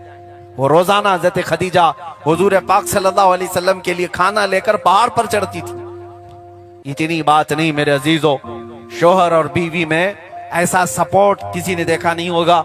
जब हज़रत खदीजा का इंतकाल हुआ तो हुजूर को सबसे ज्यादा गम था इस बात का, सबसे ज्यादा गम। वो पूरे साल का नाम ही गम का साल रखा मेरे आका ने। और हज़रत फातिमा छोटी थी, बुलाया हज़रत फातिमा को मेरे आका ने, कहा है फातिमा तुम्हारी माँ की कोई यादगार बात है तो बताओ। हज़रत फातिमा क्या कहती है बताओ? वो कहती है रोती हुई, अब्बा जान, अम्मा ने कहा था इंतकाल से पहले कि बेटी फातिमा जब मेरी मौत हो जाए तो मेरे कफन में अपने बाबा जान का जुब्बा रख देना। खदीजा की ख्वाहिश ये थी कि रसूलुल्लाह का जुब्बा अपने कफन में रख ले। हजरत फातिमा ने इतना कहा, हुजूर की आंखों से आंसू निकल आए। मेरे आका ने फरमाया, कसम खुदा की है फातिमा, तुम्हारी माँ ने सिर्फ मेरा जुब्बा मांगा, अल्लाह की कसम अगर वो मेरे जिस्म की चमड़ी भी मांगती तो मैं पूरी निकाल के दे देता। मेरे आका सल्लल्लाहु ताला अलैहि वसल्लम ये फरमाते, शोहर और बीवी को अल्लाह ताला ने एक अजीम रिश्ते में रखा है, दोनों एक दूसरे की खैर खाई करें।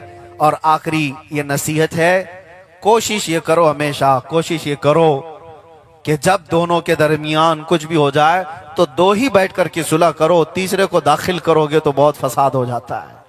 हाँ, तीसरा अगर कोई आए तो ऐसा आए जो दोनों का खैर खा हो, वरना बहुत सारे मामू हैं जो रिश्ते तोड़ने पर लगे रहते हैं। किसी का पता भी चल गया तो फिर वो इधर की आग उधर, उधर की आग इधर लगाते रह जाते हैं। कोशिश ये करें, शैतान का सबसे बेहतरीन पसंदीदा मशगला, सबसे पसंदीदा मशगला शैतान, वो खुद कहता है शोहर और बीवी के दरमियान जुदाई डालना शैतान का पसंदीदा काम है। वो हर शोहर और बीवी को तोड़ने की कोशिश करता है। बीवी के दिल में कुछ और शक डालेगा, शोहर के दिमाग में कुछ और शक डालेगा, झगड़े कराएगा। इन तमाम चीजों में शोहर और बीवी अल्लाह से दुआ भी करते रहें।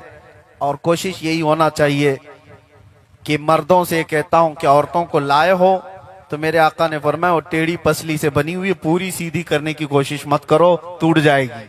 उसके टेढ़ेपन से ही बहुत कुछ तुम नफा उठा सकते हो। कहते हैं मशवरे के तौर पर अल्लाह ताला उसको कुरान की आयत बनाकर नाजिल कर देता है। और जो बातें हजरत उमर की मशवरे के तौर पर है वो मैं आपको बताना चाहता हूं। अक्सर जगह वो गैरत है। गैरत किसको कहते हैं, गैरत किसको कहते हैं वो मैं आपको समझाता हूं।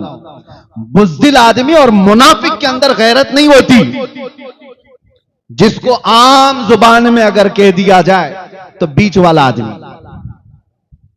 उसकी गैरत नहीं, बल्कि मैं पैदाइशी बीच वाले को नहीं कह रहा हूं, उनके अंदर थोड़ी बहुत तो होती होगी, लेकिन जो मुनाफिक होता है वो बेगैरत होता है। बेगैरत की एक और मिसाल मैं आपको बता दूं, किसको कहते हैं। हर इंसान के अंदर, हर मर्द के अंदर इतनी गैरत तो होती है कि उसकी बीवी उसके साथ हो, कोई अगर उसकी बीवी को टच करे, उसकी बीवी को छेड़छाड़ करे तो उस इंसान को, उस मर्द को गुस्सा आएगा कि नहीं आएगा। लेकिन जहां नहीं आता तो इसी को कहते हैं ये बेगैरत आ जाए। बीवी की मिसाल मैंने सिर्फ समझाने के लिए दी। किसी मां को, किसी की मां को कोई गाली दे रहा है, वो सुन के ही करता चला गया, ये बेगैरत आ जाए। उसकी बेटी को कोई कुछ कहा, औरतों के मामलात में इंसान हसास होता है, बहुत सेंसिटिव होता है, इसलिए मैं ये मिसालें दे रहा हूं। अगर किसी की मां, बहन, बेटी या बीवी को कोई कुछ बुरा भला कहा तो जितना गुस्सा आता है ये गैरत की वजह से आता है। गैरत जिसके अंदर होगी उतनी ज्यादा वो गुस्से में आता है। गुस्सा हर जगह हराम नहीं है, गुस्सा हर जगह हराम नहीं है। हां, एक बात याद रखो, गुस्सा होना भी चाहिए। बगैर गुस्से वाला आदमी वो बुज़दिल हो जाता है। गुस्सा कुछ जगह हराम है लेकिन हर वक्त नहीं। मर्द को गुस्सा होना भी चाहिए। किस जगह पर?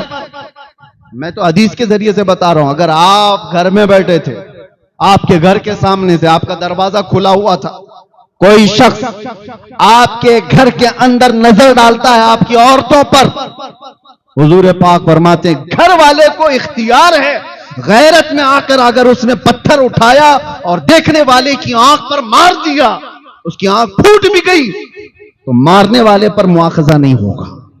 क्यों? उसने गैरत की वजह से किया। ये गैरत है, ये गुस्सा है उसका, और ये इंसानी फितरत का हिस्सा है, इंसानी फितरत का हिस्सा है। और जब ये गैरत निकल जाती है तो ऐसे कचरों का कोई काम भी नहीं होता। इसीलिए मेरे अजीजों, अब दो चीजों के लिए मैं ये बातें कह रहा हूं। अपनी जब कभी कोई कमेटी बनाना हो, और जब कभी तुम्हें दोस्ती करना हो, और जब कभी तुम्हें किसी से रिश्ता करना हो, ये तीन जगहों पर गैरत सबसे पहले देखो इसके अंदर कितनी। बेगैरत आदमी अगर तुम्हारी कमेटियों में बैठेगा तो सबको मुनाफिक बनाकर रखेगा, ना वो तुम्हारा कोई फैसला ले पाएगा। उससे ज्यादा तो गैरत वाली औरतें होती हैं बहुत सारी जगहों पर। आपको पता है, जब बेगैरत आदमी को आप अपना सरदार बना ले या दोस्त बना ले तो उसकी बीमारी का असर तुम्हारे अंदर भी आता है। हजरत उमर इब्न खत्ताब रदी अल्लाह तआला अन्हु के मशवरों के बारे में मैं कह रहा था। नबी अकरम सल्लल्लाहु तआला अलैहि वसल्लम की अज़वाज मुतहरात मोमिनों की क्या है? सब क्या है? हुजूर की बीवियां मोमिनों की मां हैं। उम्मुल मोमिनीन कहा जाता है हुजूर की हर बीवी को। पहले वो सहाबा इकराम हुजूर के घरों पर जाते थे तो हुजूर की बीवियां कोई सामान लेना है देना है आमने सामने हो जाती थी। यह मामला तो नॉर्मल था, लेकिन हजरत उमर को यह पसंद नहीं था। हजरत उमर इब्न खत्ताब रदी अल्लाह ताला हुजूर की बारगाह में आकर यूं कहते हैं कि या रसूल अल्लाह सल्लल्लाहु अलैहि वसल्लम, आपकी अज़वाज मुतहरात इनके सामने सहाबा आ जाते हैं, यह मुझे अच्छा नहीं लगता। सहाबा दुनिया के सबसे अच्छे लोग हैं जिनकी निगाहें खता नहीं करेंगी, और खता करें भी तो किसके साथ? वो तो उम्मत की माएं हैं। मां के पास तो बच्चा जा ही सकता है। सारी दलीलें एक तरफ, लेकिन गैरत उमर एक तरफ। हजरत उमर की गैरत, मेरे नबी की बीवियां हैं, आम नहीं है। तो हजरत उमर ने आकर मशवरतन हुजूर की बारगाह में अर्ज किया। उसी रात को जिब्राइल अमीन आयत लेकर नाजिल हो गए, या निसा अन्नबी लस्तुन्न का अहद मिनन निसा, ऐ नबी की बीवियों तुम आम औरतों की तरह नहीं हो,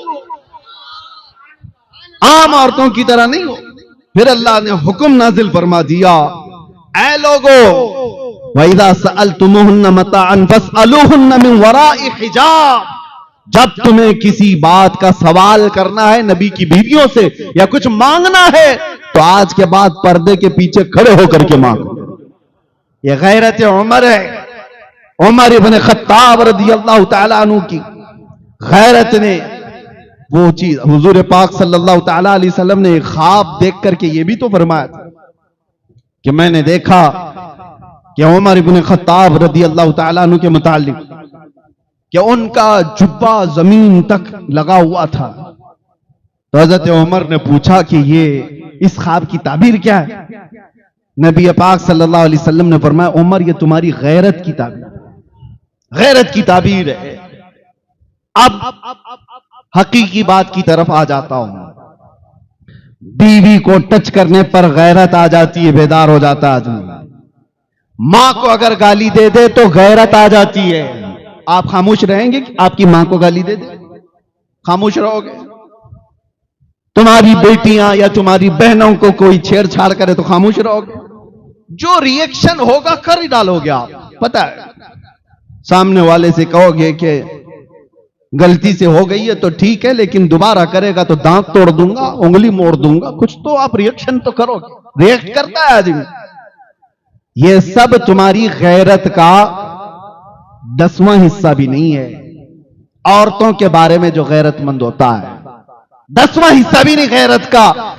इंसान की असली गैरत उस वक्त देखी जाती है जब उसके नबी की शान में कोई बात करे, और अगर वो खामोश रहा तो वो बेगैरत है, वो जलील है, उसके अंदर निफाक भरा हुआ है।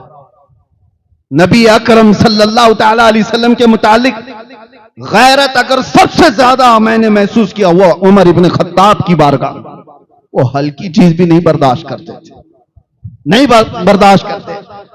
आपने सुना होगा एक मुसलमान और यहूदी के झगड़े के बारे में, जमीन का झगड़ा था।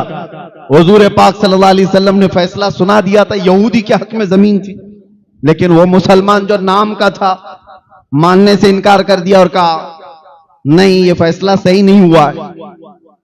कहा कहां फैसला कराएंगे? उमर इब्न खत्ताब के पास। उनके फैसले मशहूर थे, अदालत मशहूर थी। हजरत उमर के पास आने के बाद यहूदी ने पहले ही से कह दिया कि हमारा मैटर जमीन का पहले रसूलुल्लाह के पास गया था। वो यहूदी हुजूर को मानने वाला तो नहीं, यहूदी था। हजरत उमर चौंक गए, कहा कि फिर वहां से नहीं हुआ? कहा उन्होंने तो फैसला मेरे हक में सुनाया, लेकिन ये तुम्हारा मुसलमान भाई मानता नहीं है। कहा ये तुमसे कराएगा।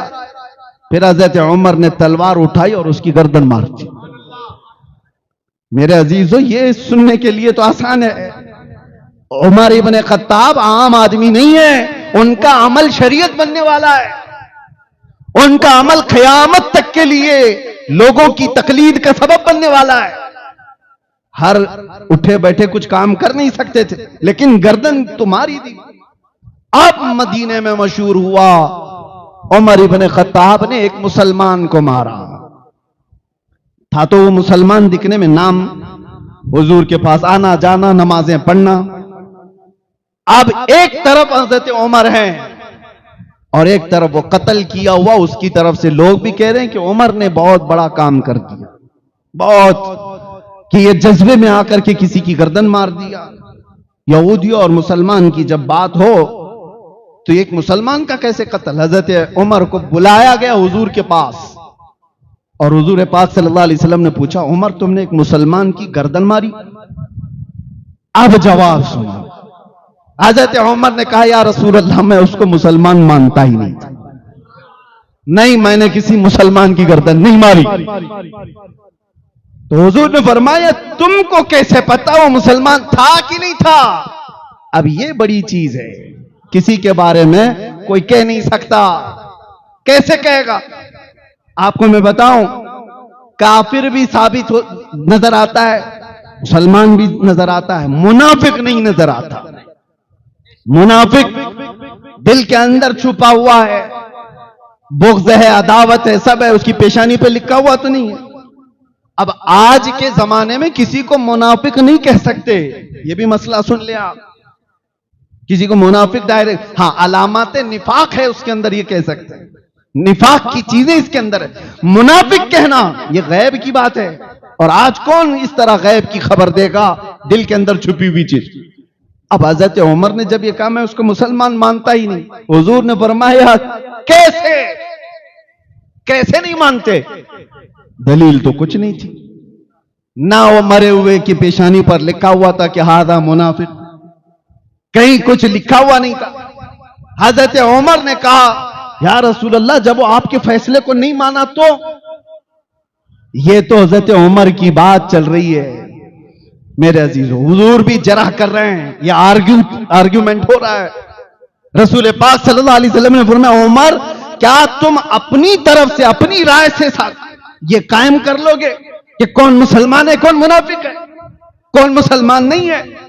बात चल ही रही थी कि जिब्राइल अमीन आयत लेकर नाजिल हो गए। कुरान में अल्लाह ताला ने नाजिल फरमा दिया, फला व रब्बिका ला युमिनून हत्ता युहक्किमूका फीमा शजर बैनहुम। ऐ महबूब, आपके रब की कसम, उस वक्त तक कोई मोमिन हो ही नहीं सकता जो अपने मसलों में आपके फैसले को नहीं मानता।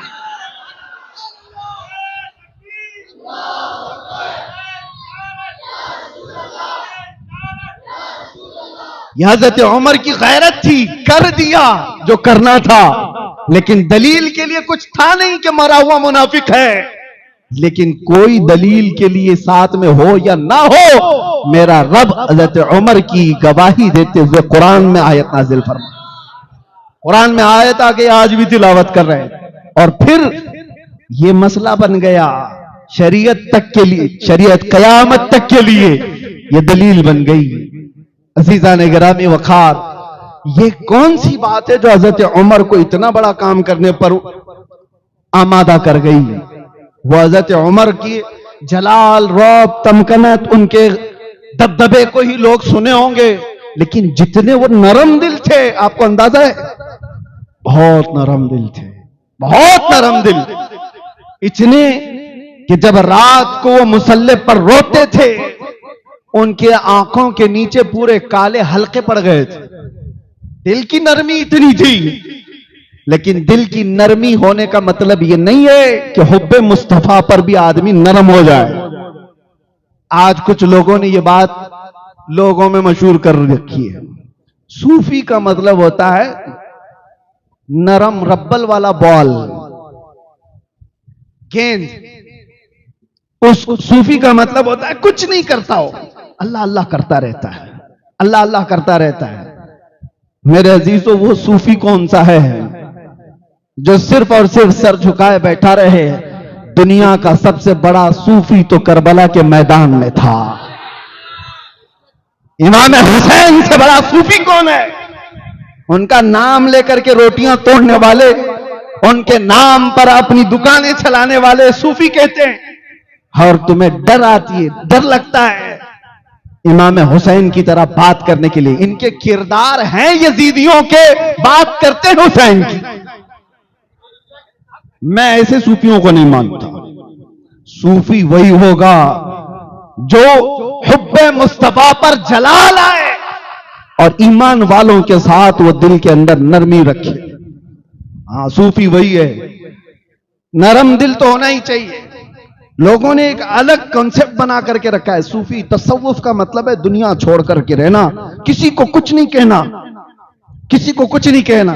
ये तो ऐसी है। एक सूफी साहब के बारे में सुना, खेत में बैठे रहते थे, भुट्टे की खेत थी उनकी, मकई की, और एक गधा आता था, खेत चरने लग जाता था, और ये तस्बीह हिलाते बैठे हुए हैं, तस्बीह भी पढ़ रहे हैं और यहीं से अल्लाह बचा ले मेरे खेत को, अल्लाह बचा ले मेरे खेत को, अल्लाह बचा ले मेरे खेत को।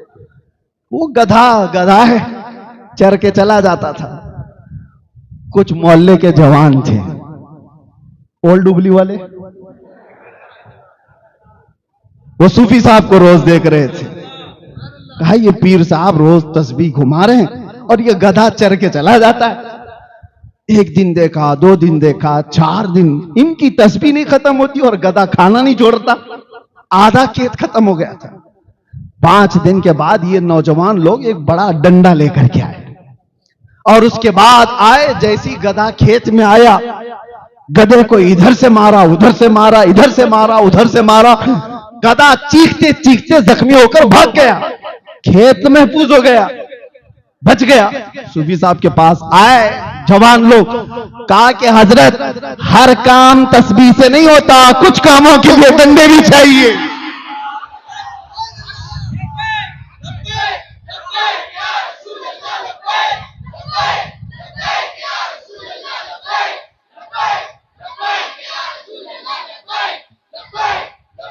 हमारा दीन तस्बीह, तहलील, जिक्र, अज़कार, वज़ाइफ सब है हमारे यहां। यह हमारे दिलों को नरम करने के लिए, हमारे दिलों को पाक करने के लिए। अगर सब कुछ जिक्र, अज़कार, तस्बीह व तहलील से ही होता तो मेरे मुस्तफा ये सहाबा को लेकर मदीने में बैठ जाते, बदर क्यों जाते, उहद क्यों जाते, खंदक क्यों खोदते पेट पर पत्थर बांधकर। अजीजा ने गिरामी वक़ार, ये दीन का मिजाज है, मेरे दीन का मिजाज है। हर काम सिर्फ तस्बीह और तहलील से नहीं, कुछ कामों के लिए तुम्हारी ईमानी गैरत की जरूरत है। अब मैं ये नहीं कहता कि सब डंडे लेकर के निकलो। हाँ नौजवानों, आपसे मैं ये नहीं कह रहा कि हथियार लेकर के निकलो। ईमानी गैरत तो पैदा करो, तुम्हारे अंदर अगर ईमानी गैरत होगी तो इसका रौब इतना होता है कि कीड़े मकोड़े वैसे ही डरने लगते हैं। बात यह है कि जब शेर शिकार छोड़ देता है तो फिर वो कुत्तों की तरह जीने लग जाता है। उसका कोई रौब नहीं होता, उसका कोई दबदबा नहीं होता।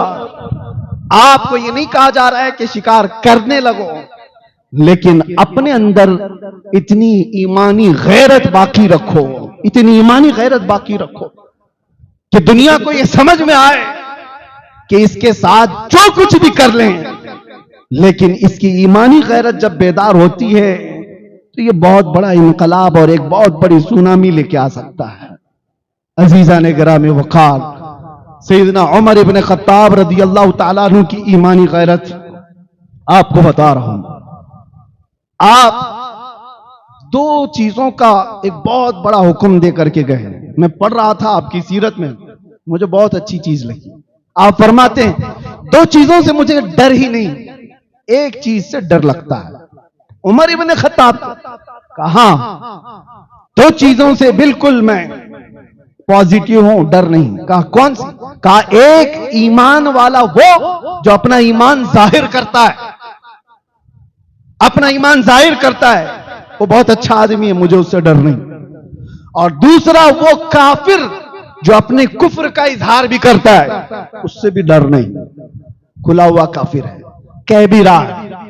हज़रत उमर कहते हैं डर उससे लगता है जो जमात में होता है, ईमान दिखाता है और कुफ्र छुपाता है, उससे डर लगता है। और यही उम्मत के लिए सबसे खतरनाक तरीन जमात है। अल्लाह ताला ने इनकी मजम्मत में पहले पारे में 13 आयतें नाजिल फरमाई। ईमान वालों के मुतालिक 5 आयतें, कुफार के लिए 2 आयतें और मुनाफिकीन के लिए 13 आयतें मुसलसल। इससे अंदाजा होता है अब ये मुनाफिकत आती कहां से है? ये बेगैरत आदमियों के अंदर ज्यादा आती है। बेगैरत लोग कौन होते हैं? और उसकी एक और बात आपको भी समझा करके जाता हूं आजकल के माहौल के एतबार से, मेरी ये बात बहुत तवज्जो से सुनना। एक मामला हज़रत उमर इब्न खत्ताब के पास आया। एक शख्स के साथ मामलात करना था, उसके बारे में किसी की गवाही लेनी थी, किसी की गवाही लेनी थी। हज़रत उमर ने लोगों से पूछा मदीने में कोई इसकी गवाही देगा कि यह आदमी अच्छा है, इससे मामलात कर सकते हैं? तो एक सहाबी खड़े हो गए, कहा कि अमीर अल मोमिनीन मैं इसकी गवाही देता हूं। आप सुनो कौन किसकी गवाही दे सकता है? हज़रत उमर ने सबसे पहले उनसे पूछा तुम इसके अच्छे और सच्चे होने की गवाही दे रहे हो? सबसे पहले यह बताओ क्या तुम इसके पड़ोसी हो? पड़ोसी जानता है। उन्होंने कहा नहीं मैं पड़ोसी तो नहीं हूं। दूसरा सवाल हज़रत उमर ने कहा, बहुत अहम बात कह रहा हूं मैं आपसे, कहा क्या तुमने कभी इससे कोई लेन देन किया है? उन्होंने कहा नहीं, लेन देन भी नहीं किया। किसी के बारे में तवज्जो चाहता हूं, लेन देन किया हुआ होगा तो पता चल जाएगा कि कैसा है।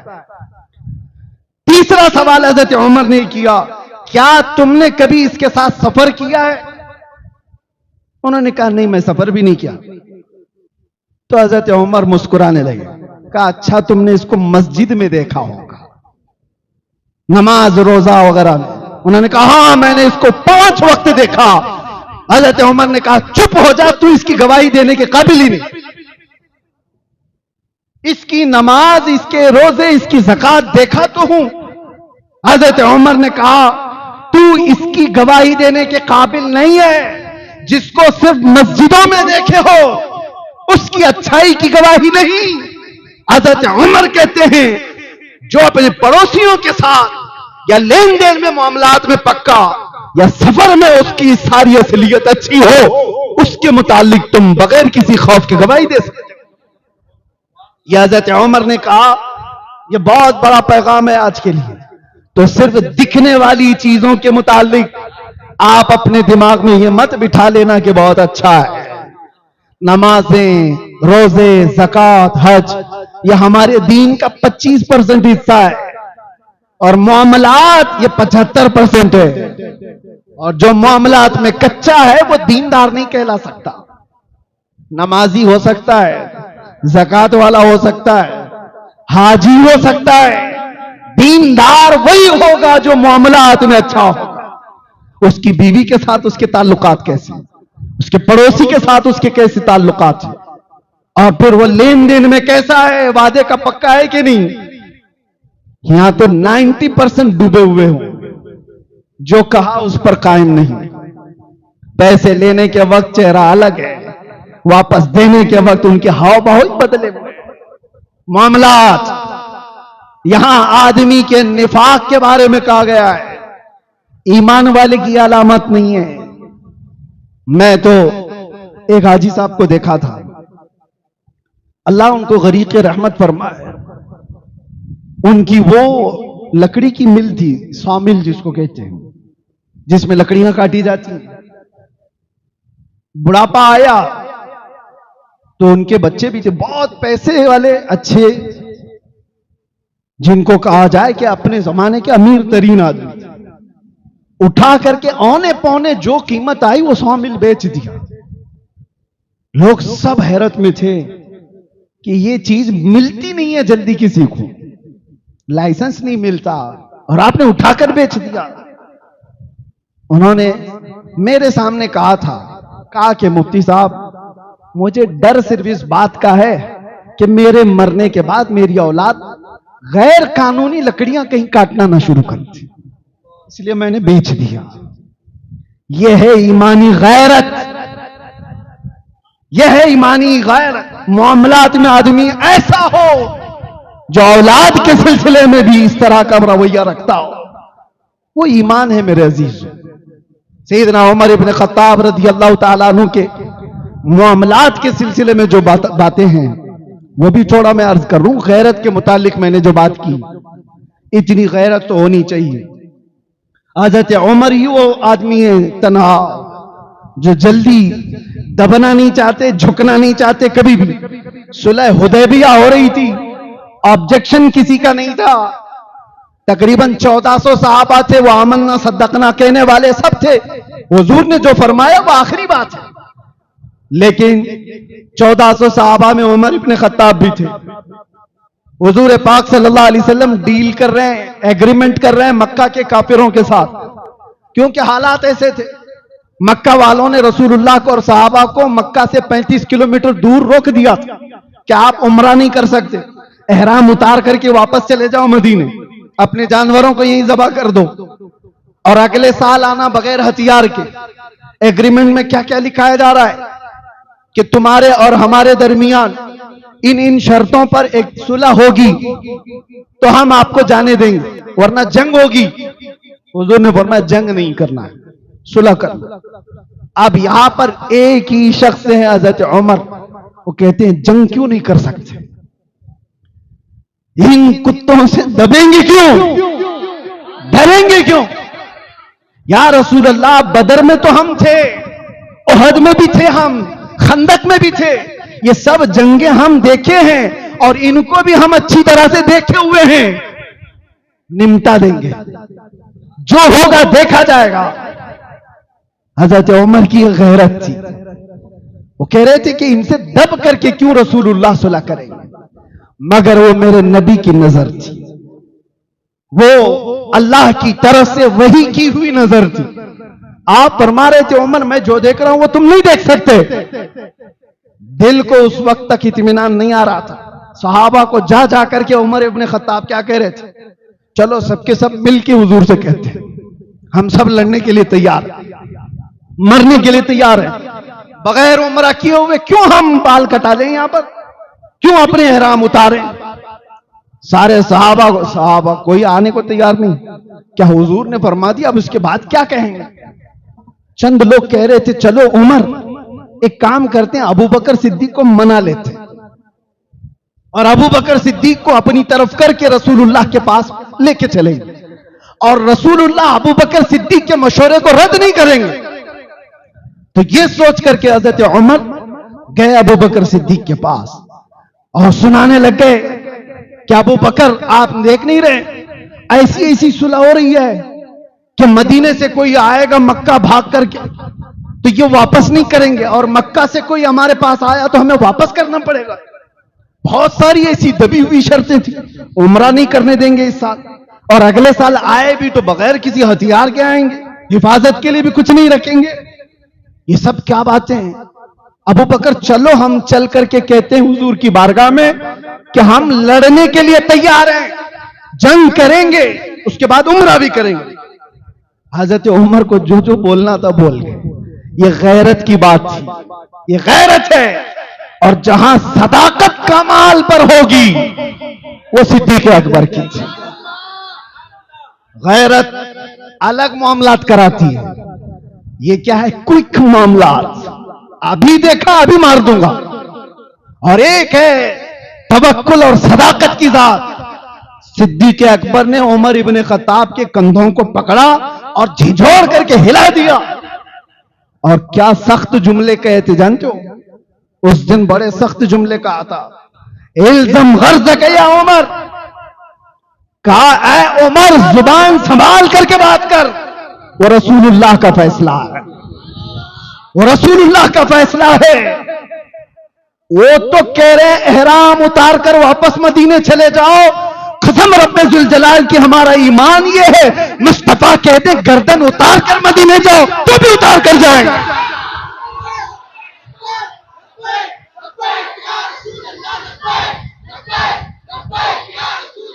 ये देखने के बाद उमर इब्ने खत्ताब ने कहा मैं गलती पर था, ये मेरी गैरत थी कि इन कुत्तों से दबे क्यों, लेकिन बात तो रसूलुल्लाह के हुक्म की थी, बात हुजूर के हुक्म की थी। उसके बाद पलट आए और जिंदगी पर कहते थे ईमान कहीं पर मैंने देखा है तो अबू बकर की जिंदगी में देखा। मेरे अजीजों, गैरत ये अपना मामला कराती है, लेकिन सदाकत जो है वह हुब्बे मुस्तफा के साथ उस सिद्दीक अकबर में कूट कूट और भरी हुई थी। यही बात है कि हजरत उमर इब्ने खत्ताब रज़ी अल्लाह ताला अन्हु ने जीना ऐसे सिखाया है। और गैरत की जहां जहां मिसालें मिलेंगी, मैं फख्र से सीना चौड़ा होता है। जवानों, अगर पढ़ना है तो उमर इब्ने खत्ताब को पढ़ो, बीमारियां खत्म हो जाएंगी बुज़दिली की। जो डर सहम के साथ जीते हो, उमर इब्ने खत्ताब को पढ़ो। मुझे एक बात याद आती है, एक नौजवान वो ईमान कबूल किया हुआ अभी चंद सालों पहले, और उसने आकर मुझसे कहा कि मैं दाखिले इस्लाम हुआ हूं, मुझे नाम रखना है। तो मैंने कहा आपको क्या नाम पसंद है? उस नए मुसलमान ने कहा मैं उमर नाम रखना चाहता हूं। कहा वजह क्या है इसकी? बहुत सारे नाम है। कहा इसलिए कि अब मेरी जिंदगी जो शुरू हो रही है वो स्ट्रगल लाइफ है। पीछे सारे लोग दुश्मनी करेंगे, मार भी सकते हैं, कुछ भी कर सकते हैं, और इन हालात में मैं ये नाम इसलिए रखना चाहता हूं ताकि ये नाम इतना असर करे कि मैं उनके मुकाबले में बुज़दिल ना बनूं,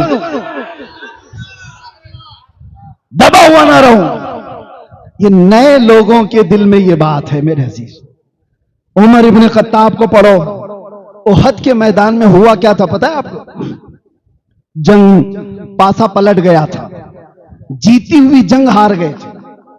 पहले तो सहाबा ने उनको अच्छी तरह से मारा, भगाया, मैदान छोड़ करके भाग गए। और मैदान में जब सब भाग गए थे तो माले गनीमत सहाबा जमा कर रहे थे। हुजूर ने फरमाया था एक जबल रुमात छोटी सी पहाड़ी पर 50 तीरंदाज सहाबा को खड़ा किया था।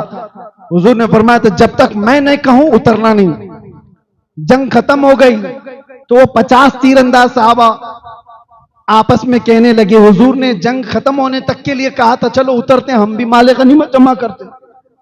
लेकिन कुछ सहाबा ने कहा नहीं अभी रुको, हुजूर का फरमान आया नहीं। इन्हीं बातों में 40 सहाबा उतर गए। वो लोकेशन जो था बहुत हॉट लोकेशन था जंग के लिए। और जैसे ही वो पहाड़ी खाली हुई, उस वक्त खालिद बिन वलीद काफिरों की तरफ से थे, 200 घुड़सवारों को पीछे से ला करके उन्होंने हमला किया और भागे हुए भी वापस आ गए। मुसलमान बीच में पिस गए और ऐसा कि ये जीती हुई जंग शिकस्त में बदली 70 सहाबा की शहादत। वो बड़ी दर्दनाक जंग है जिसमें अमीर हमजा का सीना चीर करके कलेजा चबाया गया था, जिसमें हजरत साद इब्न रबी को पेट को फाड़ दिया गया था, जिसमें अनस बिन नुजैर को सिवाय उंगली के कुछ नहीं मिला, उनका पूरे जिस्म को रौंद दिया गया था। यही वो जंग है जिसमें अब्दुल्ला बिन जहश के जिस्म के 80 टुकड़े करके हार में पिरो करके पहना था, रस्सी में डाल करके। जंग बड़ी सख्त थी। यही वो जंग है जिसमें हुजूर पाक सल्लल्लाहु अलैहि वसल्लम के 2 दांत मुबारक भी शहीद हुए। ऐसे हालात थे। अब सुनिए जो बात मैं कहने जा रहा हूं। बात तो ये थी, इसी बात ने हमारे हौसलों को जवान कर रखा है। ओहद के मैदान में नुकसान तो बहुत था। हुजूर पाक सल्लल्लाहु अलैहि वसल्लम को सहाबा लेकर के ओहद पहाड़ के अंदर एक छोटा सा गारनुमा हिस्सा था, वहां पर पहुंच गए। अब जब वो आराम करने लगे तो इधर अफवाह मशहूर हो गई कि रसूलुल्लाह का कत्ल हो गया। मुआज़ल्लाह, काफिरों में यह अफवाह फैला दी गई कि मोहम्मद सल्लल्लाहु अलैहि वसल्लम, अबू बकर और उमर का इंतकाल हो गया, उनका कत्ल हो चुका। कुफ्फार मुशरिकीन जोश में भरे हुए थे और उस वक्त जब ये लोग नारा लगाने लगे कि मोहम्मद का कत्ल हो गया, अबू बकर का कत्ल हो गया, उमर का कत्ल हो गया, जब ये अफवाह फैली हुई थी, उस वक्त रसूलुल्लाह सल्लल्लाहु अलैहि वसल्लम जख्मी हालत में थे और उहद के उस कोह में, खो में जो छोटा सा एक गारनुमा था, बैठे हुए थे, सुन रहे थे। उस वक्त उनकी बातों को सुन करके, सूफियों सुनो, सूफी कौन होता है? ये नहीं कहा कि कह लेने दो, छोड़ो, देखा जाएगा बाद में। हुजूर ने उनकी बातें सुनी, उसी वक्त कहा उमर कहां है? हजरत उमर फौरन पीछे से आए, कहा या रसूल अल्लाह, लब्बैक, हाजिर हूं। हुजूर ने फरमाया उमर जवाब दो उनका, वो मैदान में जो बकरे हैं उसका जवाब दो। जवाब देना भी सुन्नत मुस्तफा है, इसलिए हम जवाब देते हैं। हजरत उमर ने जवाब भी क्या दिया वो सुनो। जब वो कह रहे थे मोहम्मद का, अबू बकर का, उमर का कत्ल हो चुका, मुआज़ल्लाह रब्बिल आलमीन, तब हजरत उमर ने पुकार कर कहा अबू सुफियान, फला बिन फला, जिनके नाम लेने थे, कहा सुनो, मोहम्मद सल्लल्लाहु अलैहि वसल्लम भी जिंदा हैं, अबू बकर भी जिंदा हैं, उमर भी जिंदा हैं और तुम्हारी आंखों में गड़ते रहेंगे, तुम्हारे दिलों पर चुभते रहेंगे। वो शौक में रह गए कि ये लोग जिंदा हैं। तो उसके बाद फिर नारा लगने लगा उधर से, कहा उल हुबुल, उनके एक बुत का नाम था, उनके खुदा का नाम था हुबुल। उसको नारा लगाते हुए कहने लगे जय हो, जिंदा हो, जिंदाबाद के नारे, कि हमारे खुदा की जिंदाबाद या जय हो, उसकी वजह से हम जीते हैं। तो हजरत उमर रज़ी अल्लाह ताला अन्हु ने जवाब में कहा अल्लाहु अकबर, अल्लाहु अकबर, अल्लाह सबसे बड़ा है, अल्लाह सबसे बड़ा है। फिर उधर से सवाल, एक और नारा लगा। नारे का जवाब भी देना जरूरी है। हाँ, ये जालिम काफिरों ने जब कहा लना उस्सा वला उस्सा लकुम, उस्सा भी उनके एक खुदा का नाम था, उन्होंने कहा सुनो उमर, हमारे पास तो उज्जा है जिसने हमें यहां इज्जत दी, तुम्हारे पास उज्जा नहीं है। हज़रत उमर ने क्या कहा? जवाब में कहा अल्लाहु मौलाना वला मौला लकुम, अल्लाह हमारा मौला है, तुम्हारे पास कुछ नहीं। ये जवाब सुनो, ये गैरत है। जख्मी है, 70 शहीद हो चुके। अब उधर से सवाल, एक और नारा लगा, तवज्जो, एक और नारा लगा। अबू सुफियान ने कहा उमर, हिसाब बराबर हो गया, बदर में हमारे 70 तुमने मारे थे, उहद में 70 तुम्हारे हमने मारे, हिसाब बराबर। हजरत उमर ने चीख करके कहा, अबू सुफियान कान खोल कर सुन ले, कोई हिसाब बराबर नहीं। वजह यह है तुम्हारे 70 जहन्नम में, हमारे 70 जन्नत में।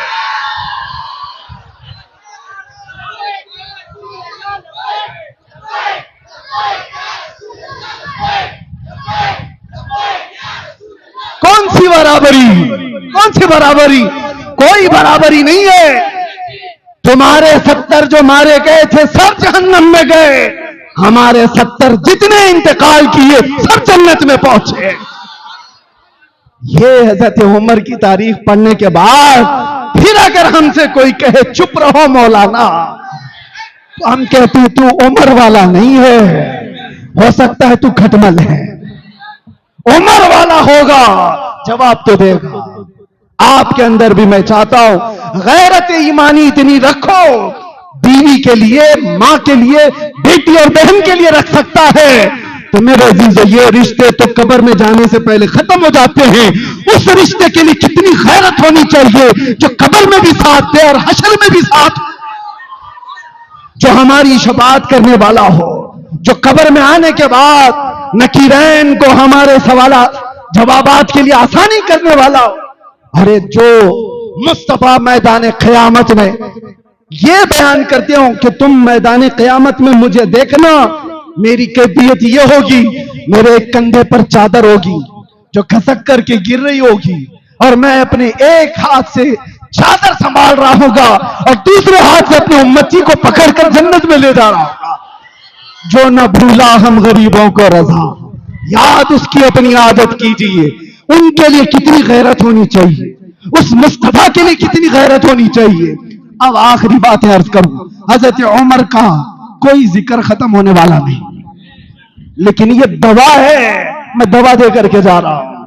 जाहिर सी बात है, आपको भी ये नुस्खा देता हूं, हजरत मुफ्ती शकील साहब से भी कहूंगा, जब कभी आप फुसफुसापन देखें तो स्प्रे मारें और हजरत उमर का नाम जाप करें, इंशाअल्लाह अज़ीज ये पिलपिलापन खत्म होगा। अगर बेगैरत नहीं है तो, मुनाफिक नहीं है तो, ईमान वाला इन बातों को सुनता है, उसके ईमान में इजाफा होता है। बेगैरत सुनेगा तो उसको क्या मतलब है, उसका कोई लेना देना नहीं। एक बात जो अर्ज कर रहा हूं, अब ये भी गैरत और कैसे यकीन की बात है। हुजूर बैठे हुए हैं, साहबा को कब्र के हालात सुना रहे हैं। मरने के बाद मैयत कब्र में जाएगी, दो फरिश्ते आएंगे, नीली आंखों वाले, काले चेहरे वाले, मुनकर नकीर, और सख्त तरीन सवालात करेंगे। तुम्हारा रब कौन है, तुम्हारा दीन क्या है, ये सवालात कर रहे होंगे। और हुजूर पाक सल्लल्लाहु अलैहि वसल्लम को दिखाकर पूछेंगे इनके बारे में क्या कहता है। सबको पता है, जब रसूल करीम सल्लल्लाहु अलैहि वसल्लम ये बता रहे थे तो रिक्कत तारी थी सबके ऊपर, दिल कांप रहा था, आंखें रो रही थी। अचानक रसूलुल्लाह सल्लल्लाहु अलैहि वसल्लम ने उमर इब्न खत्ताब से पूछा, ऐ उमर, तुम जब कब्र में जाओगे, ये फरिश्ते आएंगे तो क्या जवाब दोगे? सवाल जवाब सबके होंगे, तुम क्या जवाब दोगे? हज़रत उमर ने जवाबात नहीं दिए कि क्या देना है, पहले ये पूछा, या रसूल अल्लाह, पहले आप ये बताएं, आज जो मैं आपसे मोहब्बत करता हूं, क्या मेरे मरने के बाद कब्र में भी ये मोहब्बत बाकी रहेगी? आप हैं कि नहीं है, आप रहेंगे कि नहीं, आप दिल में हैं। हुजूर ने फरमाया, उमर, दुनिया की मोहब्बतें मौत के बाद खत्म कर दी जाती हैं, मुझसे जो मोहब्बत करता है वो मैदान क़यामत तक बाकी है, जन्नत तक बाकी रहने वाली है, कब्र में भी रहेगी, हशर में भी मोहब्बत रहेगी। हजरत उमर खड़े हो गए, वज्द करते हुए कहा, या रसूल अल्लाह, फिर ये मुझ पर छोड़ दे, नकीरैन को मैं खुद निपट लूंगा। आप हैं तो फिर डर किस बात का, आपकी मोहब्बत अगर साथ है, मुनकर नकीर को क्या जवाब देना है वो मैं देख लूंगा। मेरे अजीजों, ये तवक्कुल, ये यकीन, ये बेखौफी कहीं से आती है, वो उमर इब्न खत्ताब की जिंदगी से सीखने मिलता है। इसीलिए मेरे अजीजों, अब जहां से जिसको जैसे गुजारना है, हम भी तैयार खड़े हैं। इस बात को सोच करके, या रसूल अल्लाह कुल्लु मुसीबतिन बादका जुललन, आप अगर हैं तो हर मुसीबत छोटी है। मेरा नारा यही है, या रसूल अल्लाह हर सितम हर मुसीबत गवारा है, एक बार तुम कह दो कि तू हमारा है। लब्बैक या रसूल अल्लाह, लब्बैक या रसूल अल्लाह। माशाल्लाह कितना प्यारा बयान था दोस्तों। उम्मीद है यह बयान आपको बहुत ज्यादा पसंद आया होगा। अगर यह बयान पसंद आया हो तो हमारे चैनल को सब्सक्राइब और वीडियो को लाइक करना बिल्कुल ना भूलें। अस्सलामुअलैकुम दोस्तों, उम्मीद है ये बयान आपको बहुत ज़्यादा पसंद आया होगा। अगर यह बयान पसंद आया हो तो हमारे चैनल को सब्सक्राइब करना और वीडियो को लाइक करना बिल्कुल ना भूलें। जज़ाकल्लाह।